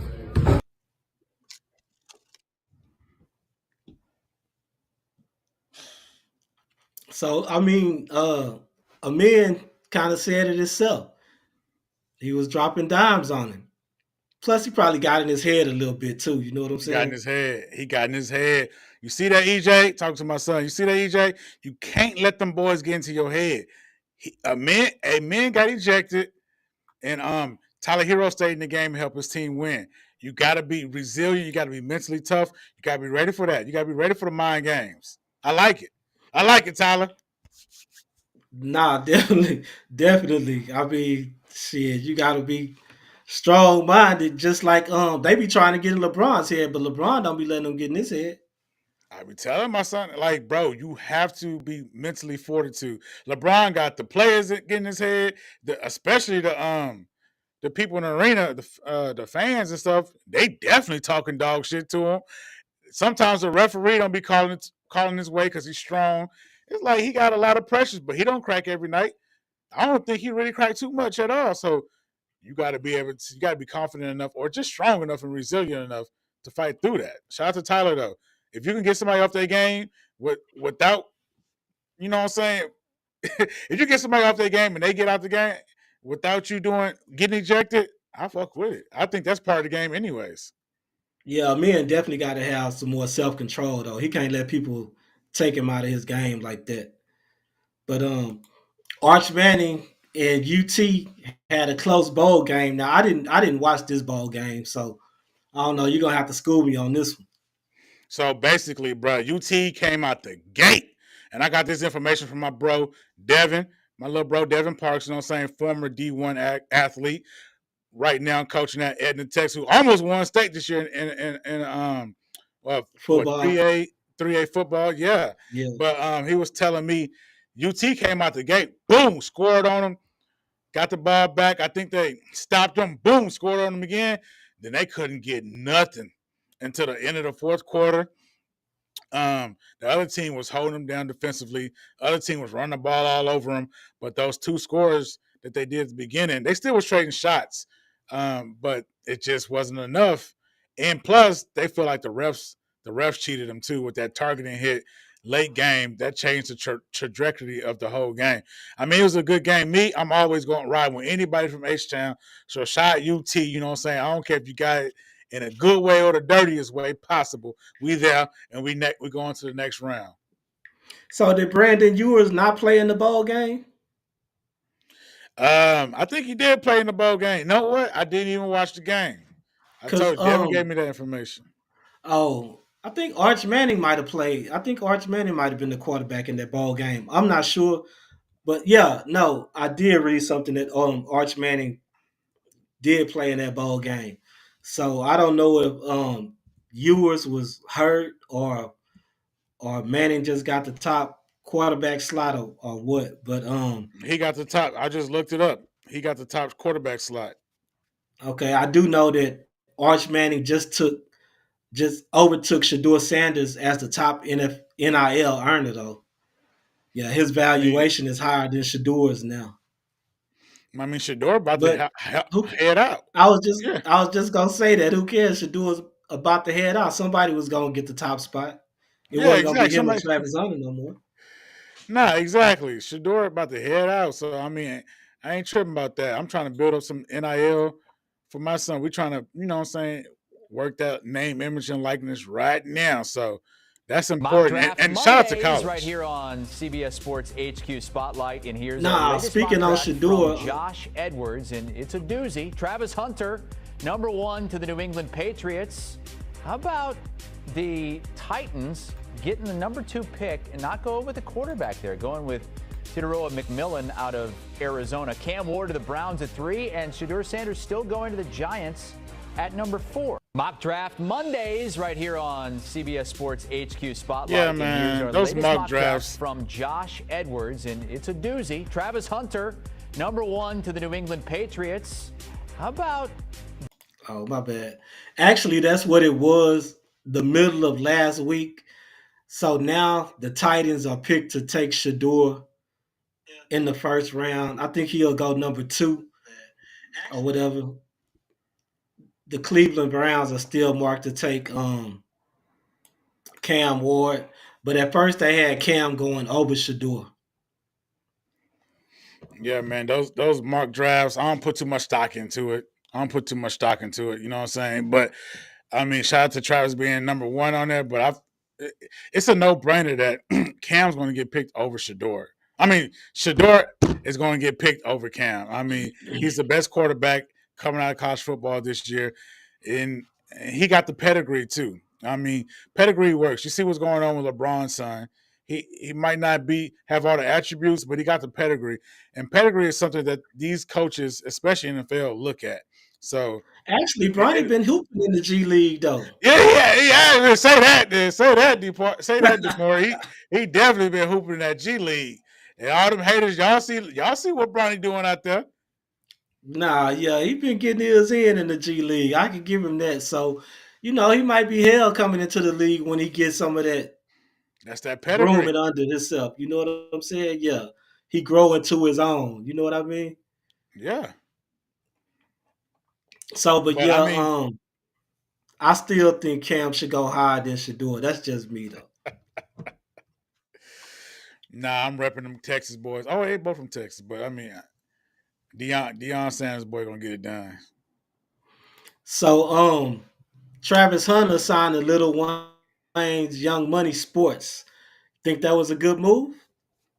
I mean, I personally, I don't think it was a good move. I mean, everybody know Wayne ain't he not a businessman. He definitely one of the GOATs for sure. But I wouldn't even got myself entangled with that when I could have got signed by Rich Paul's company. Rich Paul is very innovative. He's with LeBron, who is basically, I mean, I know it's a different sport, but these guys are juggernauts right now. They're doing what they're doing. They have athletes that don't even, or this is a different sport again, but they don't even go to college. He proposed that this one athlete to go overseas, play pro until he's 21, and then come into the NBA draft. And he was one of the first people to ever think of something like that. So it's just like, I would have wanted to be in the hands of Clutch Sports. If my son had a choice to be under that, Wayne, phenomenal. But, Clutch Sports has been doing remarkable things and their agency. And I just would somebody like Travis Scott, I wouldn't even took the chance. But at the same time, salute to Travis, salute to Weezy, and y'all make me a believer. Well, Wayne just had another prominent athlete signed to his Young Money Sports too. I forgot his name. I had looked it up, but his name escapes me right now. But on the Rich Paul thing, I do want to say this.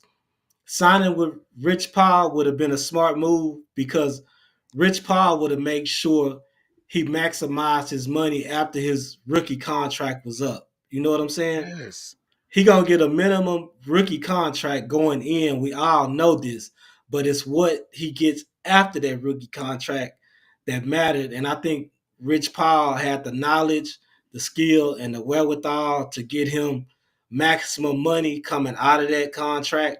Wayne them is new in the game, so I don't know if their negotiating skills, whoever he has negotiating with him, I don't know if their negotiating skills could match that of a Rich Paul.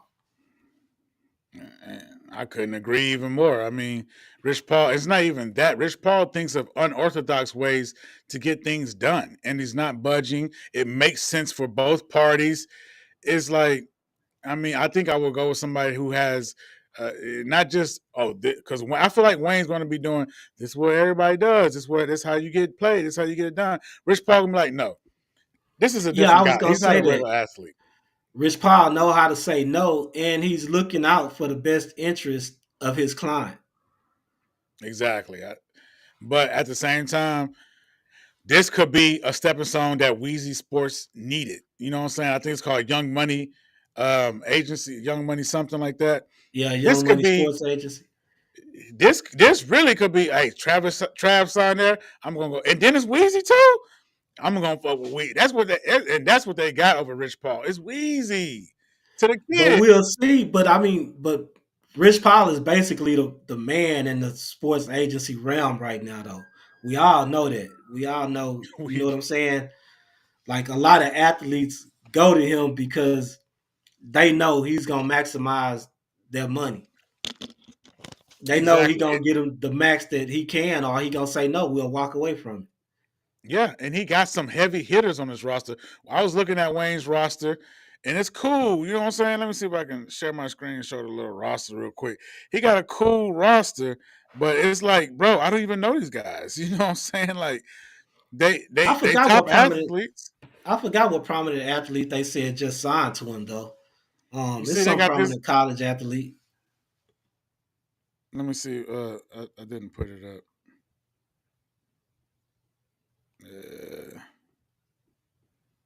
Oh man, computer acting. It's in the back right here. I can add it to the scene. Okay, go ahead and add it because I can't find my. Oh, there you go.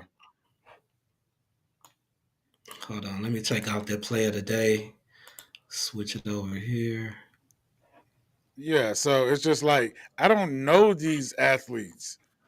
If y'all can see me switching, like this guy, I mean, he was been number 4 pick overall in the first round. Cool, but these aren't the top athletes that Rich Paul has. Rich Paul has juggernauts, and he got LeBron. You know what I'm saying? So I don't know these young money athletes that he's got, but this right here, I mean, he signed somebody from Colorado, but this right here, the move that he made with Trav could really set him apart, in my opinion. Like it could actually give him some bragging rights and be like, hey, we did this with Trav, the Heisman winner, the number 1 pick overall. You go ahead and take him off the screen. That chick signed with, I was just looking at that chick. She signed with Jumpman 23 too, I guess, because she at Jumpman. Yeah, she did.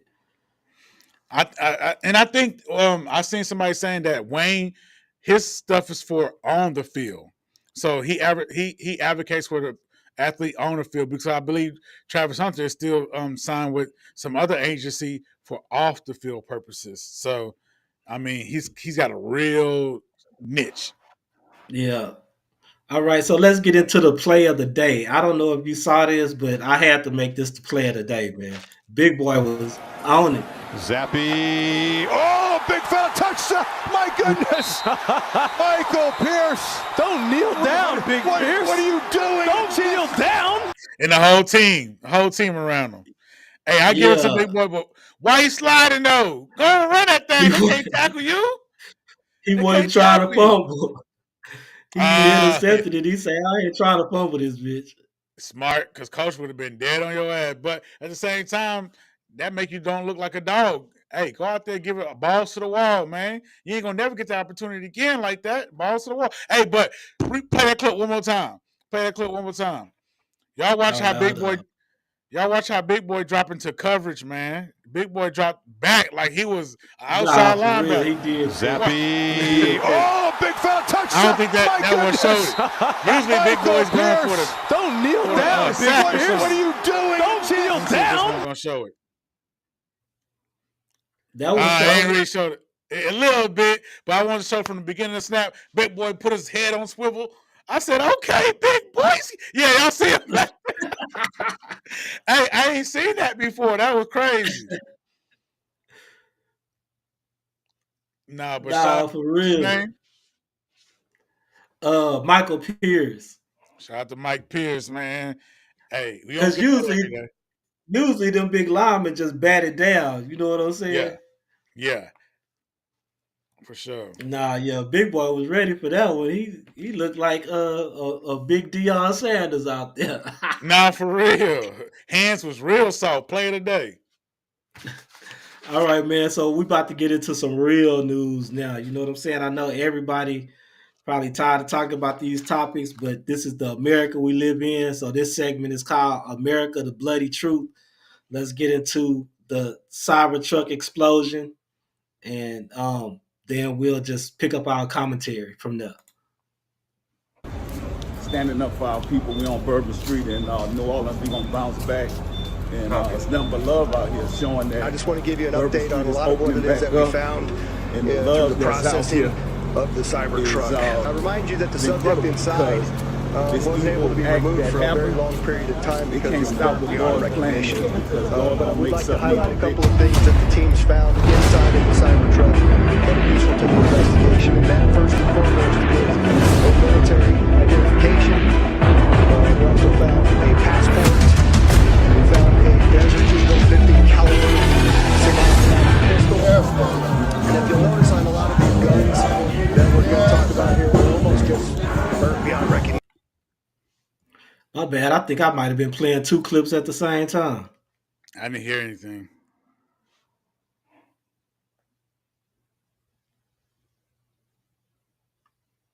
So anyway, let's get into this. Let me go back to our screen because I'm kind of confusing myself over here, not gonna lie. Okay, so basically the news clip that I was gonna play, the law enforcement officer was saying that they aren't really even sure if that's the dude that was burnt up in the truck. I mean, the guy had a gunshot wound to the head, but they saying that he was burnt so badly that they really couldn't identify the body and identify the body to make sure that it was him. Not at this point. Now, the medical examiner may be able to come back and identify the body, saying that it was him, but he could have put another body in there and shot the dude in the head and burnt it up. I'm not sure. I mean, you would think it would be some video surveillance outside of Trump Tower to where they could see if he did get out of the vehicle or not. But as far as they're concerned, he may still be alive. Okay, so they now saying they're actually coming out and saying that because when it first happened, the news reports was very vague. They were saying like they had video, they had notes from his phone. I'm thinking, how do you have these notes from his phone when his phone's supposed to have been burnt up? Y'all seen that Inferno? That was very crazy. Like anything that, especially I would think a phone would be burnt up to the max that you couldn't recover, especially information like notes. But that's what I was being skeptical about. Like, dude, y'all not confirming his identity, or y'all saying this is him, but you're not telling me that he's really dead. So that's just confusing the way that they released that information. And they saying it's not a terrorist attack. So it's like they're saying that in his notes that he just wanted to get the public's attention. get our attention about what? And what's the significance of doing it in front of, if it's not a terrorist attack, then why do it in front of the person that's president-elect? And why do it in a car that's symbolic to people that's in his cabinet, Elon Musk? So it's just a lot of questions to that. Yeah, they're not really saying that they're not really saying that he could be alive per se. They just saying that they couldn't 100% say that was him in the truck because they couldn't identify the body because it was so badly burnt. You know what I'm saying? So it's still a possibility that he could still be alive until they can confirm that that's him. Yeah, of course. I mean, they probably won't confirm through dental records.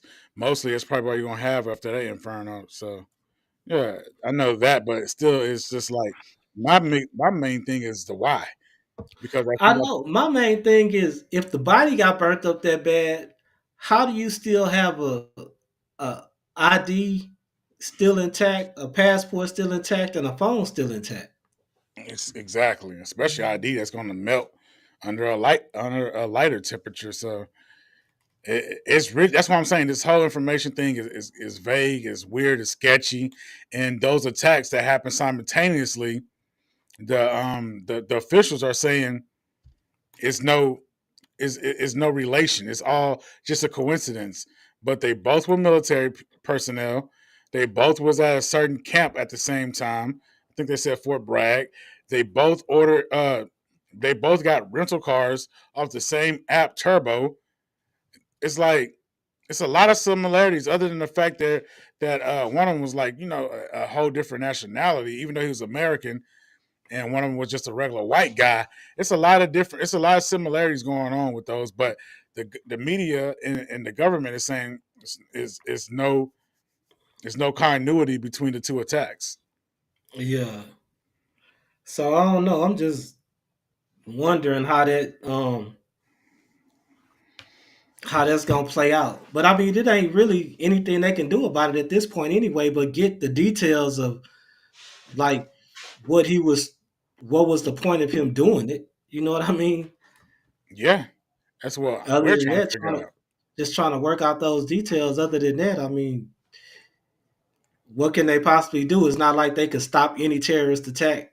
Well, we see that in New Orleans too. They couldn't stop that terrorist attack. So I mean, it's not like you can stop these things from happening. You can just try to delve into the mind to see if they were ISIS insurgents or they had been converted by some terrorist organization. But they gonna always put it on that. Exactly. So I don't know. We'll see. Let's get into this NO clip that we was just talking about. What a dude attacked, ran over these people and stuff on Bourbon Street. We begin this morning with an update on the deadly mass casualty in New Orleans. You're seeing some new surveillance video of the crash that left 15 people dead on New Year's Eve. We paused that video just before the moments of impact as people scrambled for safety. And nearly 36 more were injured. The alleged driver was eventually shot and killed by police. We are getting our first look at that suspect. Authorities identifying him as 42-year-old Shamsud Din Jabbar, an Army veteran from Texas. Investigators say he rented a pickup truck to carry out the attack, now being investigated as an intentional act of terrorism.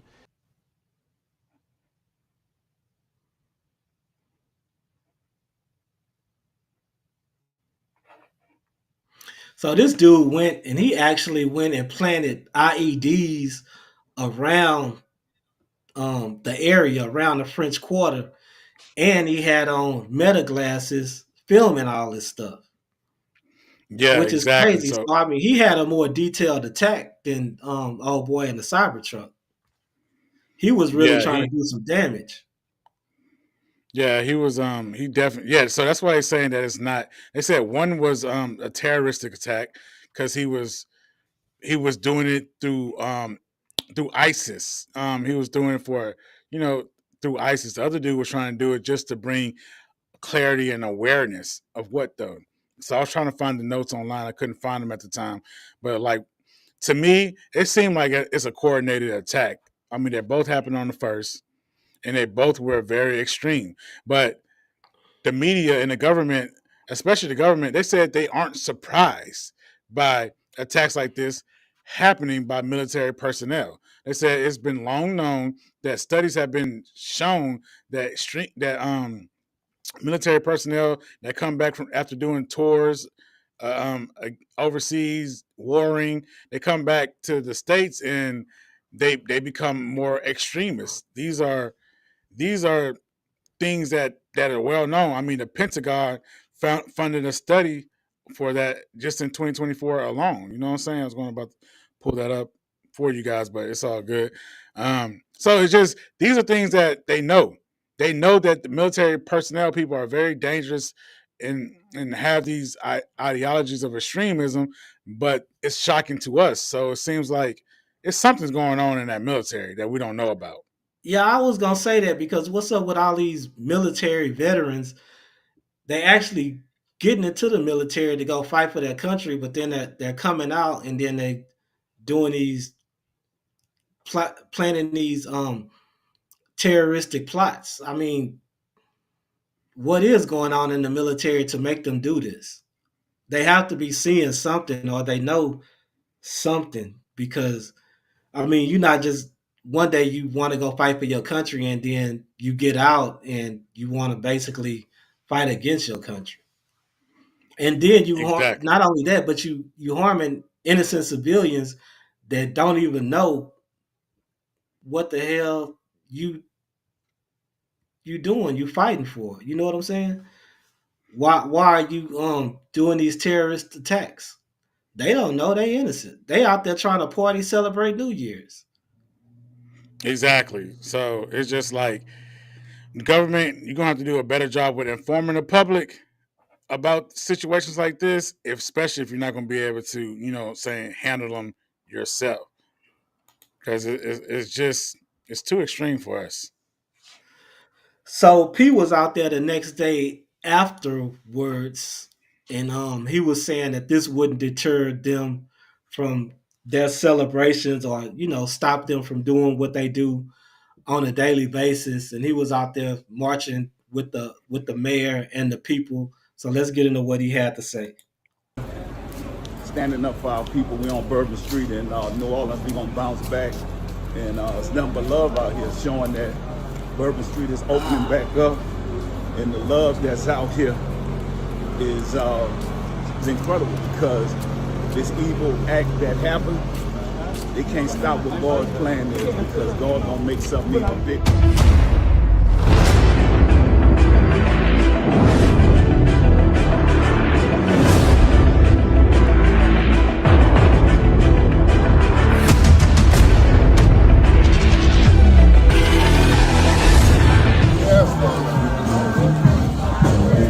They deep out there in Louisiana. I think you're walking with some officials, the mayor, other business owners. So do you think he was out there in solidarity for the people? I think the video's still playing.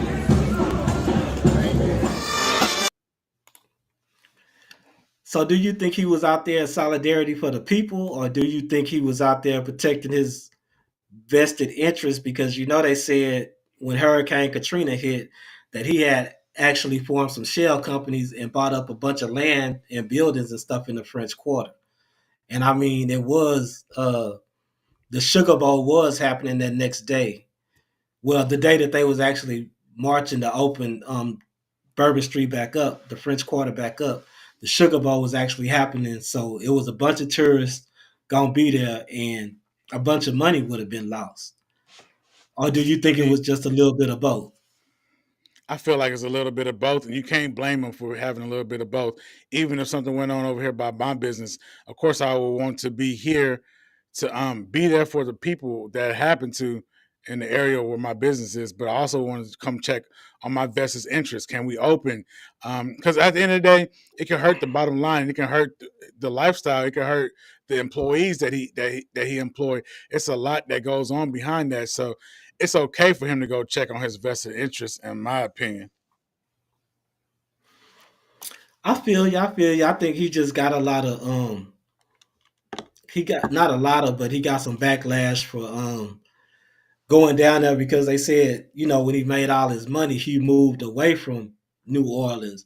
And now to come back and he want to kind of like be the face, you know, he gave Weezy his star fame, you know, New Orleans starting that they own little star fame, like the Hollywood Walk of Fame. They started that down there. Lil Wayne was the first recipient.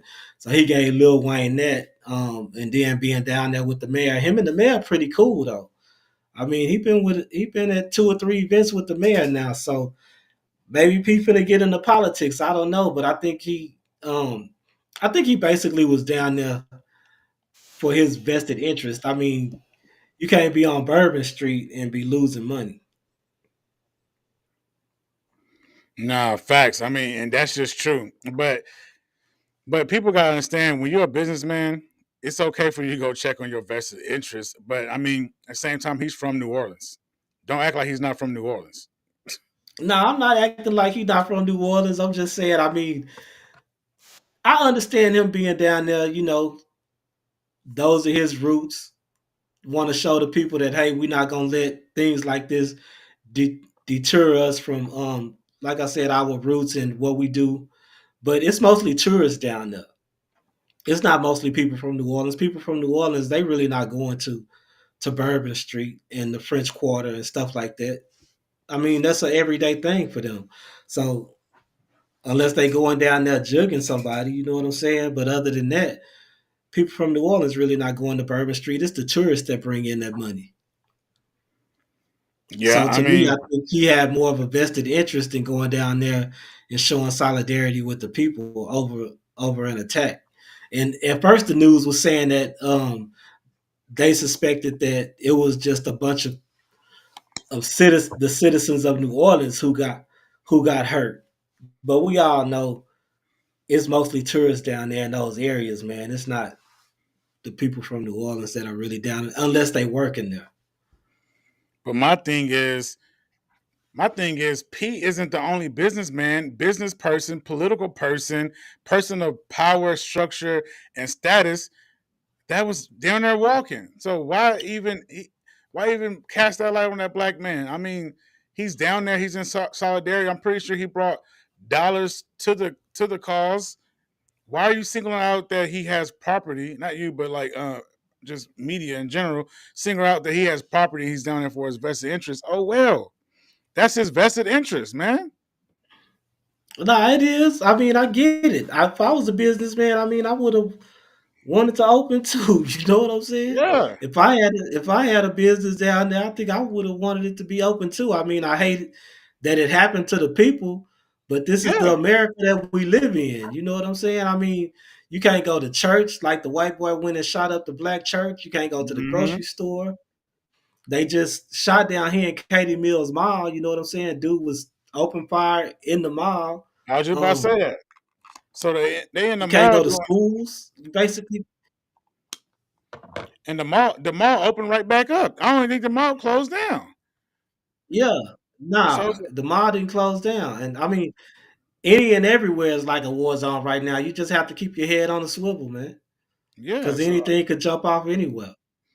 So if they push that narrative about P, it's like, y'all got to push out the narrative about Walmart and the Waltons then. Plenty of shootings happen at Walmart parking lot. I don't even think they even closed down. It's like, don't do that to that man like that, bro. That's called singling people out. I'm trying to get my audio right, guys. So your boy Donald Trump, man, he's supposed to be sentenced. All right, your boy Donald Trump, he's supposed to be getting sentenced on January the 10th. Now, he asked the judge to delay the sentencing, but the judge denied him today. But I mean, my thoughts are, what's the point of the sentencing? You can't put him in jail. You said he could join via Zoom, so he don't really have to come in. You can't put a president on probation, can you? Can you even find him at this point? Nah, they said they about to let him go. What can you do? They said they about to let him go on an unconditional bond. So it's just like, basically they just want him to show up, want to be a formality, want to be like, hey, see, we held him to the letter of the law just like anyone else. But it's like he's not getting no type of punishment. He's not getting no fine. All you're doing is bringing him in person or through video and saying, hey, acknowledge, or you know what I'm saying, or we're gonna just doing formalities. You got him coming up and you're doing formalities, and it's just like he's not being held accountable for his actions. He's getting this. He has the same accusations against him basically as what Bill Cosby had against him. You know what I'm saying? So where's his jail time? He got the same allegations against him as pretty much what Puff Daddy and what Jigga got against him. Other than the fact that some of their cases with minors, it's still sexual harassment. It's still pretty much rape. She said she had ejaculation on her thigh. So it's just like, he lost that rape case he lost that civil case against Jean Carroll, and then he still went and talked about it, and she took him back to court and won again. And he paid Stormy McDaniels $130,000. That's what he going to court for, but that's what he going to court for on the 10th. But I mean, he not gonna get sentenced to anything. So does it even matter? I mean, if anything, the judge should have delayed this until he got out of office. Yeah, the judge is basically put on a publicity stunt to get eyeballs probably to their case, which I wouldn't know why they would do that, because they aren't bringing forth justice anyways. They're making a mockery of the judicial system. To me, I mean, if this was Barack Obama, would he go down the same way? Hell no. Nah, Barack Obama would have been under the jail. Exactly. And it wouldn't have took this long. It wouldn't have took this long either. Oh nah, he would have been under the jail. It wouldn't have took this long. Yeah, it'd have been a wrap for Barack. And it would have been major news. It would have been, no, he can't be our president. We told you how those guys are, all that type of stuff. Exactly. So let's get into this, man. This black chick was actually kicked off an American Airlines flight because of race, because a white dude said he felt threatened. So we're going to get into the little video that she posted, and then we'll get into, well, not the little video that she posted, but the little video of the interaction, because she actually posted a little bit of the interaction afterwards, after everything happened. And then she posted, we'll get into what she had to say on TikTok. But make up stuff about what? Absolutely not. But make up stuff about what? What could have possibly happened that made this happen? Okay. Stop doing that. No, because we didn't do anything to be kicked off of the plane. We were never rude. We never got on to anyone or did anything. So what is that? Why would that even happen? Who is they? The captain and the flight attendant. Her? They discussed it, and if the crew decides you can't go, you can't go. We don't know anything that happened at all. I'm just going to show it to the American Airlines people to let them know too, because we don't know what happened. But they let.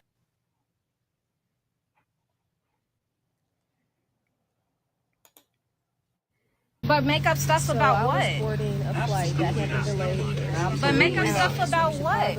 What could have possibly happened that made this happen? I put my backpack under my front seat. No, because we didn't do anything to be kicked off to move my backpack. We were never rude. That's fine. We never I can put got it on to above me anyone. if there's any more space up there. So I got up. Let's play the next clip and so I they said, get if I some can context. move this bag over, then I can fit my bag right here. And I touched the bag above me. And the guy next to me got up and yelled at me and said, "Do not touch my bag. Do not touch my stuff." And I said, okay, like, I'm sorry. My bad. I could put my bag somewhere else, even though this is right above my seat. And so the flight attendant was like, well, maybe we can fit it over here. And I said, that's fine as long as it's not too far from me, because I don't know anyone on here, and I have MacBook, iPads in my backpack. First class. I paid over $1,000 for these tickets. And whenever she moved it and she walked away, The guy started whispering to his wife next to me, and he got up and he said, "I'm threatened. I feel threatened." And he yelled at the people that worked on the plane and told them that he felt threatened and that he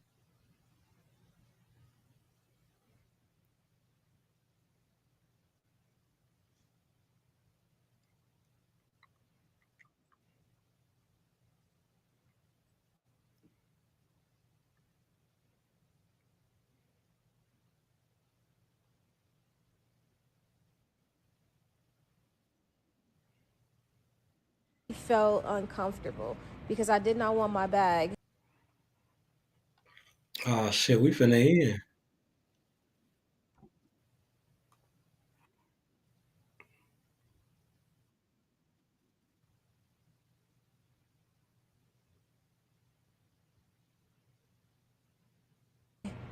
To be right above them. He said,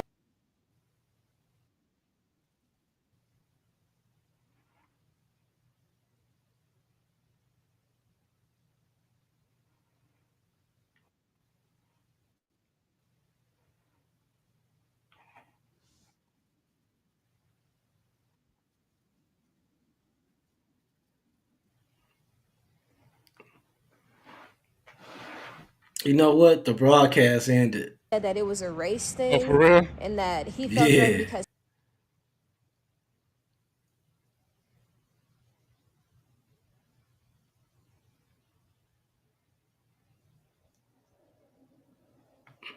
I thought. I don't think it's still going. Let me see.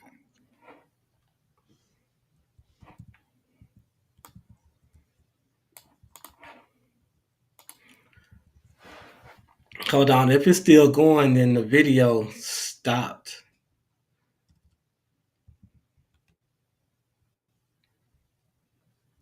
Okay, we still live. I thought the broadcast had ended.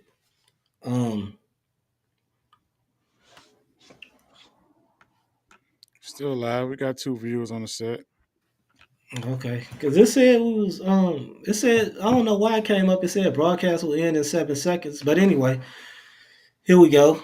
So Lil Durk's dad. I'm sorry I couldn't play the rest of it, but that video was stopping and starting. So we're gonna move on to Lil Durk's dad. Lil Durk's dad came out and he commented on Lil Durk's arrest. I'm not gonna play the video because apparently they getting kind of choppy, but a little synopsis of that is basically Lil Durk's dad was saying the feds didn't come after him until he changed his life and gave up the streets and was trying to do right in the community and stuff like that. So what do you think about what Lil Durk's dad had to say?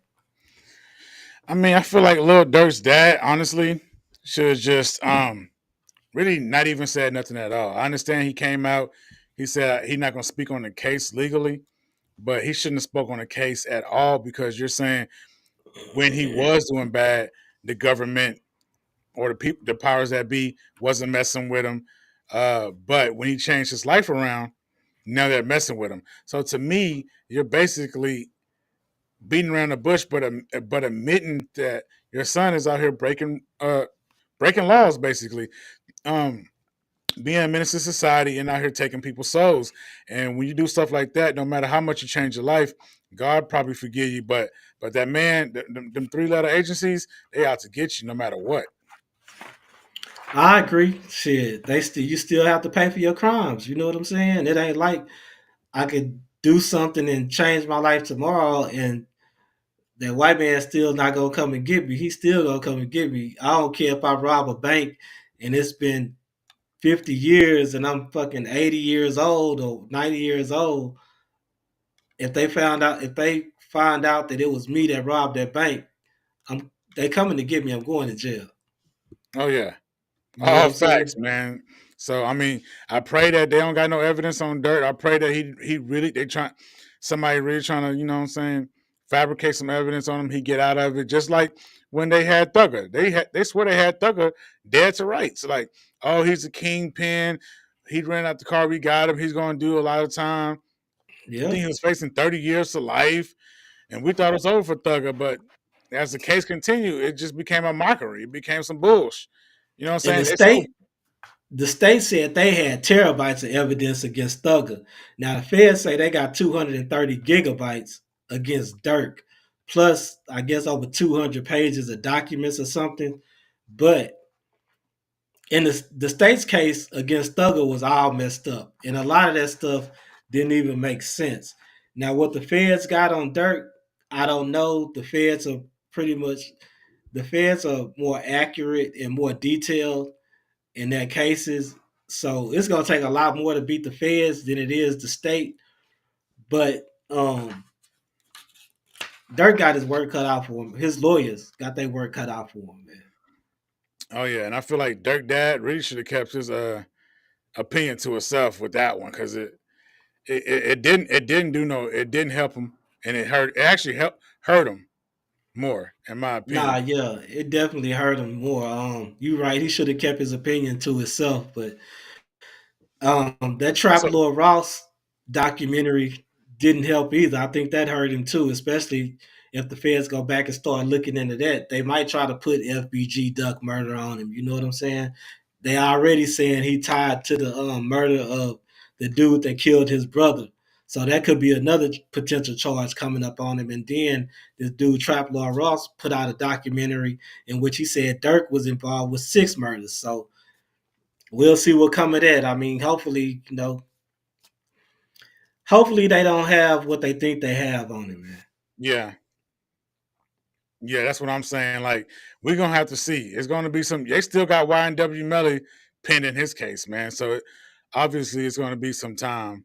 So we're just going to have to sit back and see. So we're going to see if Dirk moved smart or didn't he? That's all we know about this one.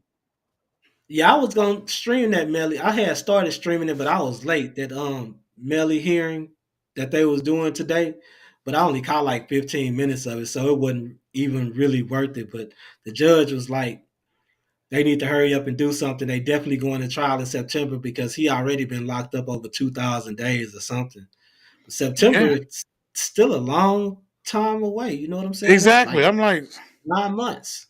So the first trial he had got was it a mistrial, or because it was a mistrial. It was a mistrial. So it seemed like the evidence isn't strong against him either. So it's just like the way they doing this, not giving us bonds, reading our lyrics in court. It's like it's a dirty game that they playing, bro. And so no doubt. With Durkee, yo, hey, good luck, Cap. No doubt. So we at the end of the stream, man, and December the 29th was officially declared Pimp C Day in H-Town. So we wanted to shout that out. You know what I'm saying? So rest in peace to the pimp. Yeah, for real. That's big. That fur coat he in right now, Bun made sure he preserved. I think the fur coat in the hat. Bun got that up in the. I think it's Pimp C Day, and they got like a little area for you to come in there and see relics of Pimp too. So they got a bunch of cool stuff. Let me see if I can pull that up for y'all real quick before we dip. That's what's up. That's in Trill Burgers. I don't know. I don't think so. I think they got like an area for him. They're like his own little building. Oh, they made a. Oh, okay. That's what's up. Let me pull that up so y'all can see this. Let me go to my share screen. So December the 29th was actually his birthday, right? And December the 4th was the day that he passed. Yeah, exactly. Exactly right. Let me try to see if I can pull that up. Yeah, December 29th is his birthday for sure. But here go his it's coming up.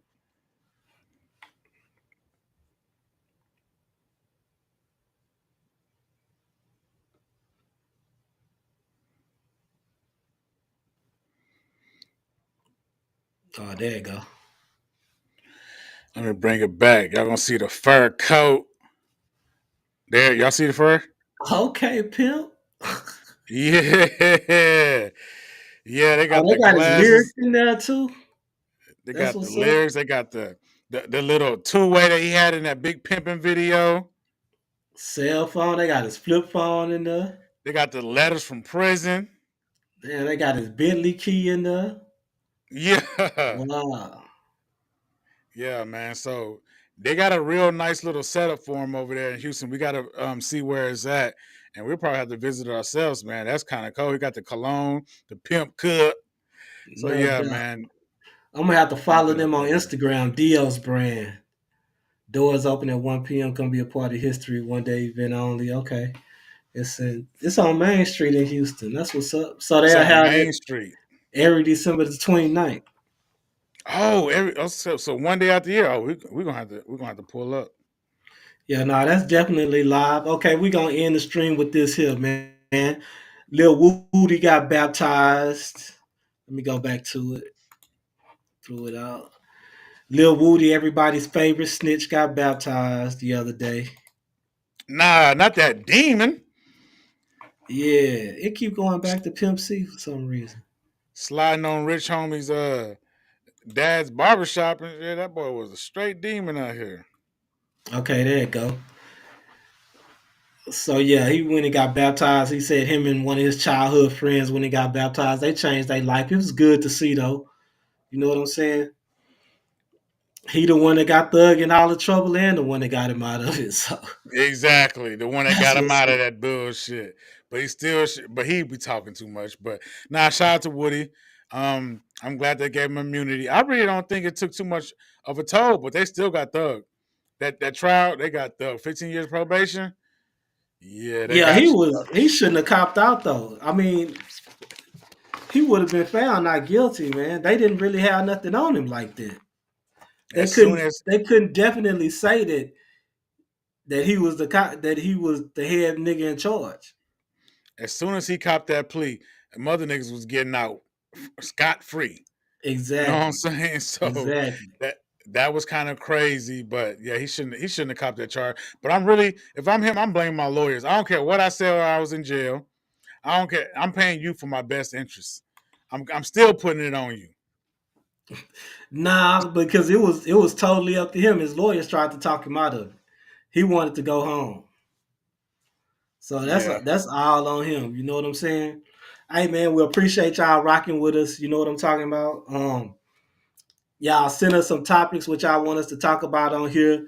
We'll love if y'all engage with us in the chat. Get with us Sundays, 7:30 p.m. Central Standard Time. You know what I'm saying? Be here, because we'll be here. We just appreciate y'all rocking with us, especially the person on Twitch. This is our first time streaming on Twitch, so, thank you for that. You know what I'm saying? And shout out to the 3 people on YouTube. You know what I'm saying? Recognize that, feel that, appreciate you. Shout out to that person over there on Facebook. Y'all leave us some comments when we talking. Get up in the chat, talk to us. Shout out to Dro for always hitting us back with that feedback. We need some feedback when y'all in here, guys. Holler at us. You know what I'm saying? Always. Sita ain't joined us this week. I'm going to have to hit her up and see what she been at. Nah, for real. We're going to have to. So that's what's up, man. And we'll see y'all Sunday, 7:30 p.m. sharp. Hey, and follow the YouTube for all the latest updates. We out. Oh, yeah. Follow us on our social media, man. At Spinning the Block Media, especially TikTok, Instagram, Facebook. We stream the Facebook Live, too, so y'all can catch us there, too. All right. I'm Derek Demure. And I'm DJ Designzz. And we out.